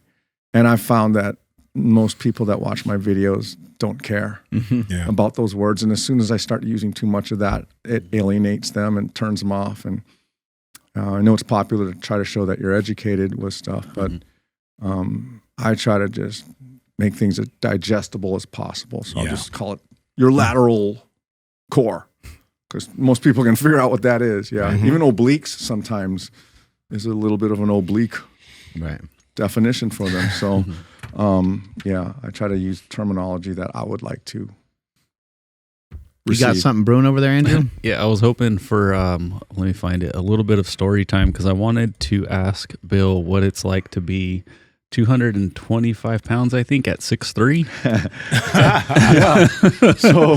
I really shrank. I mean, obviously I lost weight, but that was, that was 1997. and that was an event. MMA was still relatively new. Was it 96 or 97? I forget. Anyway, this was the World Fighting Federation. Yeah. So I guess several, it was clear that the UFC is, yeah, but you can remember I said I don't like to do a lot of bench press. You can see and hear it. That's pretty apparent. I had no pecs at all. But anyway, all I had on me was a little kickboxing. My opponent was the great Gokor Chavicyan. He has a gi on. Oh, yeah. And yeah. Now, here I go trying to do rudimentary high school wrestling and don't even know how to go for a single leg. And eventually, and for Gokor, I was just a very entertaining spar. And, but anyway. You're going after it and you're going for it. Well, that's all I could do at this point. I was just freaking out. I'm like, and then, of course, that arm bar. And, despite what this looks like, I'm trying hard and I'm, probably maybe being a little dramatic about it. But because when you're getting your ass tooled as badly as I was, all you can do is make funny faces. But, he is so skilled at what he does. He got that. And it actually sounds weird, but I'm sure maybe other people that roll with really good people will tell you when you roll with someone who's really good, even when they beat you, I shouldn't say it feels good, but it's just so competent that there's no extra. Yeah. Mm-hmm. Like he didn't really hurt me. Mm-hmm. He put a good stretch in my arm, and I guess I'm kind of like, well, I just got my ass beat. I'm gonna maybe cry a little bit, but yeah, he's a real deal fighter. I just want people to also know that I talk a lot about martial arts. I am not a high level martial arts practitioner at all. I'm as many years as I've been alive, I've just dabbled in this and that and this and that.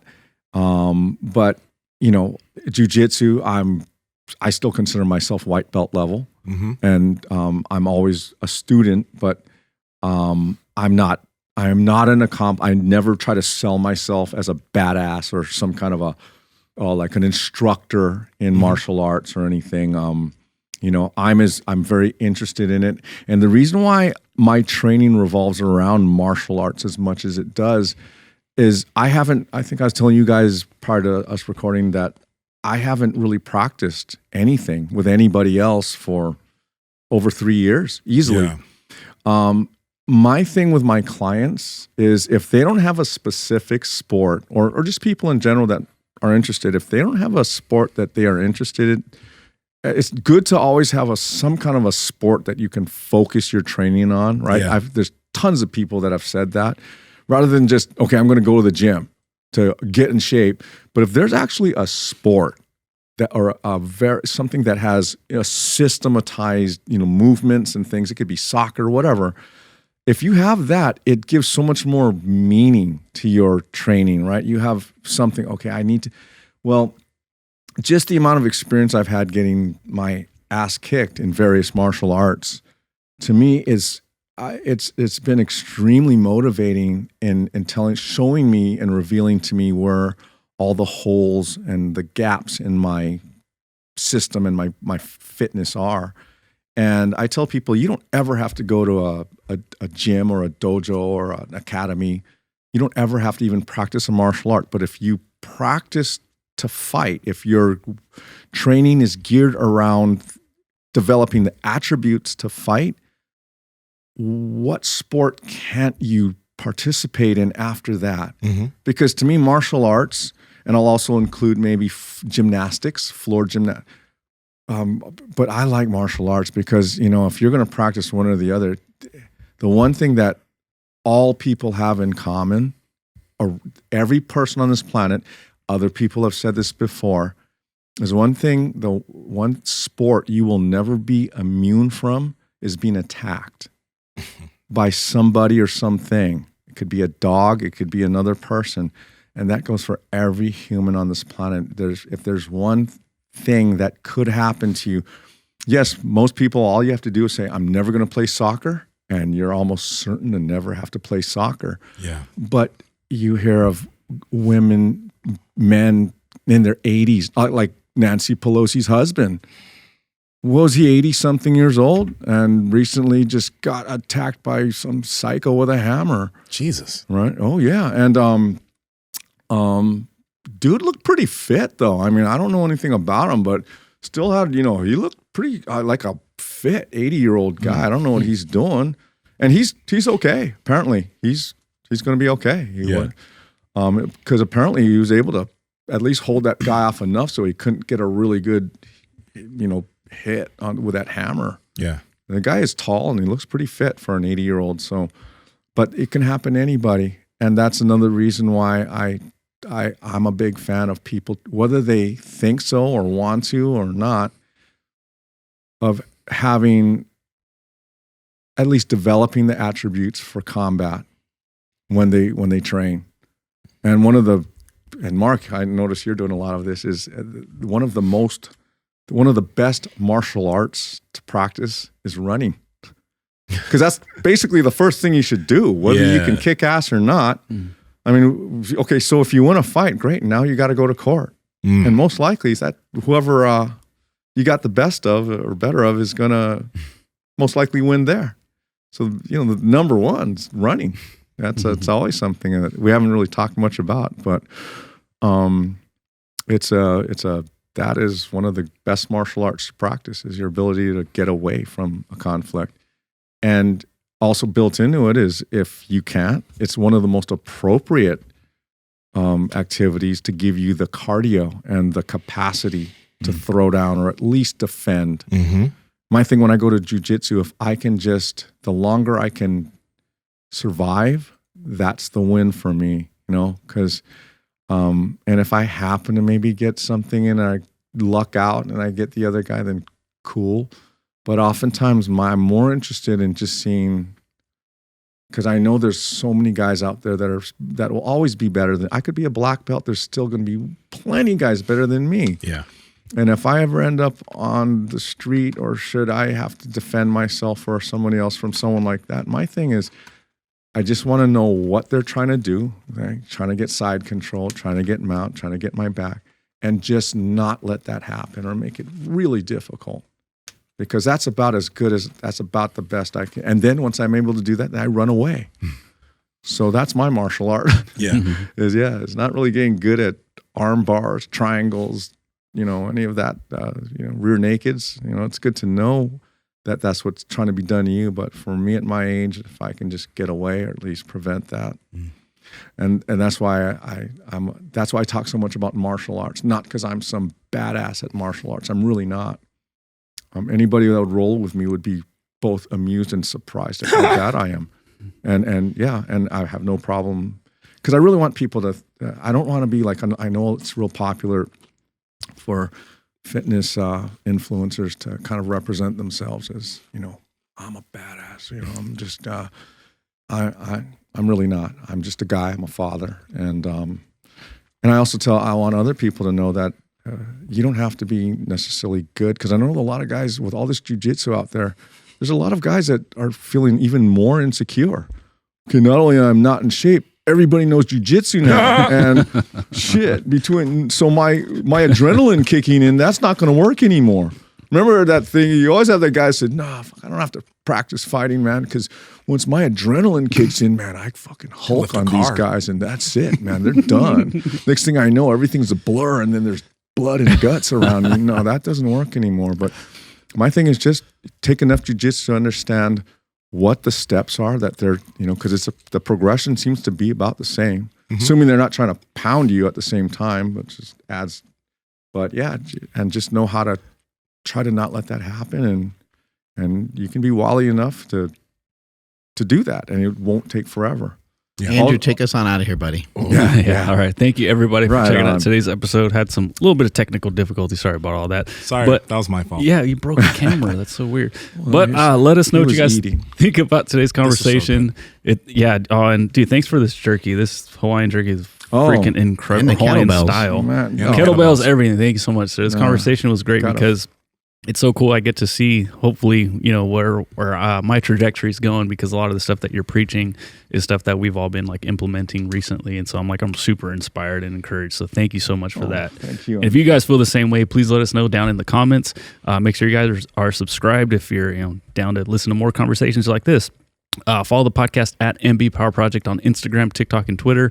My Instagram, TikTok, and Twitter is at I am Andrew Z. And Nsima, where you at? This brand or whatever, Snack Addicted, it's really fucking good. I don't know if we're able to get in the US, but this is too good. My daughter loves that, and she's picky about stuff like that. Yeah, I'm gonna go on Amazon and search. Yeah. I don't know if, because we're about to end the podcast, but why'd you stop smoking weed? Because you mentioned that multiple times. I'm just real curious. Okay. I haven't. Yeah. I just used to smoke a lot. From the time I was 15 until, through my cancer. I was a pretty heavy stoner. Yeah. And, I used to be like, should I be telling people that? But my thing is, I want to tell, at this point, I want people to know, I hear Joe Rogan talking about it too, but that was because I can't drink alcohol. I'm one of those Asian guys that, you give me like that much beer, and I go all red, my head swells, and then I want to go to sleep in the restaurant. Right? Okay, so that's me. And I was kind of, but I remember the first time I smoked the weed, I was easily 20 miles. I was, of all things, I told you I was a teenager. I was a little troubled. So my parents sent me on one of those outward bound things, and we had it. So you go to the Big Island, and they put me with about a dozen other delinquents, and then we go out with these two counselors, and they hike. They make us go out into the wilderness, and you hike for miles and miles. You go to these super remote. These places are so remote that I don't think you could do this now due to liability. And so I'm on one of these things that are supposed to kind of make you better. And I remember we were 20 miles at some valley. It was Waimanu Valley on the Big Island. And, it's kind of Lord of the Flies. Once you're out that far with these kind of guys, there's two groups. There's the cool guys and then the not cool guys. And I had never smoked weed before. I smoked a few cigarettes, but one of the guys busted out a joint. And I'd been taught, I grew up in a Japanese family, so that's bad. That's super, super bad. And if you have that, you're done. But I was kind of a little peer pressure out there, and so they handed it to me, and I was just like, all right. And I had that weird flavor and smell at first, but that as soon as that thing hit me, wow. That literally was probably one of the most life-changing, like the way I responded to weed. Yeah. If other people could feel the way, like if there's young people out there that when they respond to weed the way I did, they're going to be a stoner. Yeah. Okay? I mean, I don't know how else to say it. It was more than, some people say like, bro, I didn't even feel it the first time. Yeah. I had to smoke a few times and then, it was all right. Sort of like a beer. And then, that was good shit. It was good shit. And it was just the smallest amount. And then we all were, and it became like this magic thing. Like it was late at night. The counselors were sleeping and we actually went to this stream and we caught prawns out of this stream. And it was one of those weird things where everything was just kind of going, like we're so far from civilization, but there were some hippie people that were living out there, like people that totally dropped out of society, like wild people. Yeah. And we happened to find this metal grate, and we put the prawns in the grate and we threw them on the fire, and they were the sweetest, yummiest prawns. And it's really heavy bonding. You're stoned with each other, and we'd only been with each other for about 2 days. So, and now you're eating wild prawns and cooking them in something that shouldn't even be out there. And so my response to weed was just super. And honestly, when I started training, you hear people say that, like, here's and I don't know if this should go on because I don't really want to encourage kids that are getting into fitness necessarily to do this, but my connection to weightlifting and to martial arts was strongly influenced by doing that stuff high. I don't know. I've heard other people say that. I've heard people talk about rolling jiu-jitsu on mushrooms. Quite a bit. Yeah, I've done that too. Right. And, but yeah, when I started lifting, and that's where I could feel things, because people would wonder, like at a young age, I was also kind of showing people things. People are always watching what I was doing at the gym. I wasn't lifting heavy, but the way I was lifting it was to them different. And they'd always come and say, "What's your secret, man?" I say, "Well, you gotta smoke a little weed." But, I was like, and now I heard that's kind of not so far out. I heard a lot of people firing up, right? And now it's legal, especially, apparently a lot of people doing that. But it gave me a kind of a connection to what I was doing. Yeah. That if I'm being honest, when I wasn't like that, it wasn't. And even fast forwarding, during the pandemic and being a little depressed, I was also hitting some weed back then. And that's what gave me the courage initially to just put that camera out there and, start that whole thing up. But then as it started to take off, and I'm now realizing like, oh, I might have to do this like for a long time. Then I was starting to feel like the weed, I was becoming a slave. Like right? Like, how you hear guys talk about steroids? Mm-hmm. Weed was kind of becoming that for me. I was like, oh shit. Now I'm feeling like, okay, gotta post something today. And I don't want to freaking smoke today, but that's the content that people seem to want. So then at one point I told my wife, you know what, fuck, I don't care if all of my social media goes to shit. Fuck it. I'm just gonna. And those first few videos, they were weak, and I felt so lost and everything. But now, there's times just in the past few months or whatever where I might, hit something with a neighbor or something just for fun, and my videos are shit. Uh-huh. They're just terrible, and I'm happy. I'm glad now, because now I feel like the stuff I'm doing is a little more authentic, because it's not assisted by.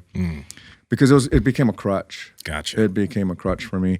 At the same time, there's still times like if I were to smoke some weed, I experiment and I learn some pretty cool shit. It's never. It gets creative thought going. It does. It does. But I just didn't want that, like, to feel like I needed to smoke in order to make to post something, or because during the pandemic everybody was smoking. I think the dispensaries in Hawaii.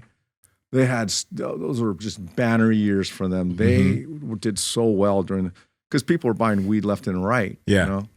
And so was I. But then as my things started getting popular, I got sucked into the social media thing where, I got to bring new content. And if I don't have my weed, then I don't have my creativity in this all. And then I started realizing like, wow, literally my views started going down. And I think also maybe I think people can sense, how when you get an email and it seems like a friendly email, but you can sense that the person that sent it to you is actually annoyed as fuck. You know what I'm talking about? Yeah. I know what you're talking about. Well, videos like that as well. Yeah. And what I thought was the same presentation, there's something about that I think people sensed. Yeah. And I don't know, it's just, so I'm not against it at all, and, but I just am reluctant to kind of say that, just on my social media, say, "Hey kids, if you really want to hook in your body, smoke some weed," because it does work. I mean, I like to be honest, but at the same time, I don't want my honesty to kind of lead people to, especially when you're too young. Joe Rogan, I think, put it the best. People ask him, "Well, Joe, how come you're able to handle smoking weed, and other people just go off the rails like I did?" Like a lot of my problems in school had to do with me being stoned all the time. Yeah. But he said something interesting and then later I looked into it, and I think it's true. He started at 30. So he had already established the habits of being an adult and fulfilling his adult responsibilities, like paying rent and, doing his laundry and just picking up after, and I started at 15. Oof. While I was probably at the peak of my and you'll see other videos that say whatever age you start at, that's where it arrests you at.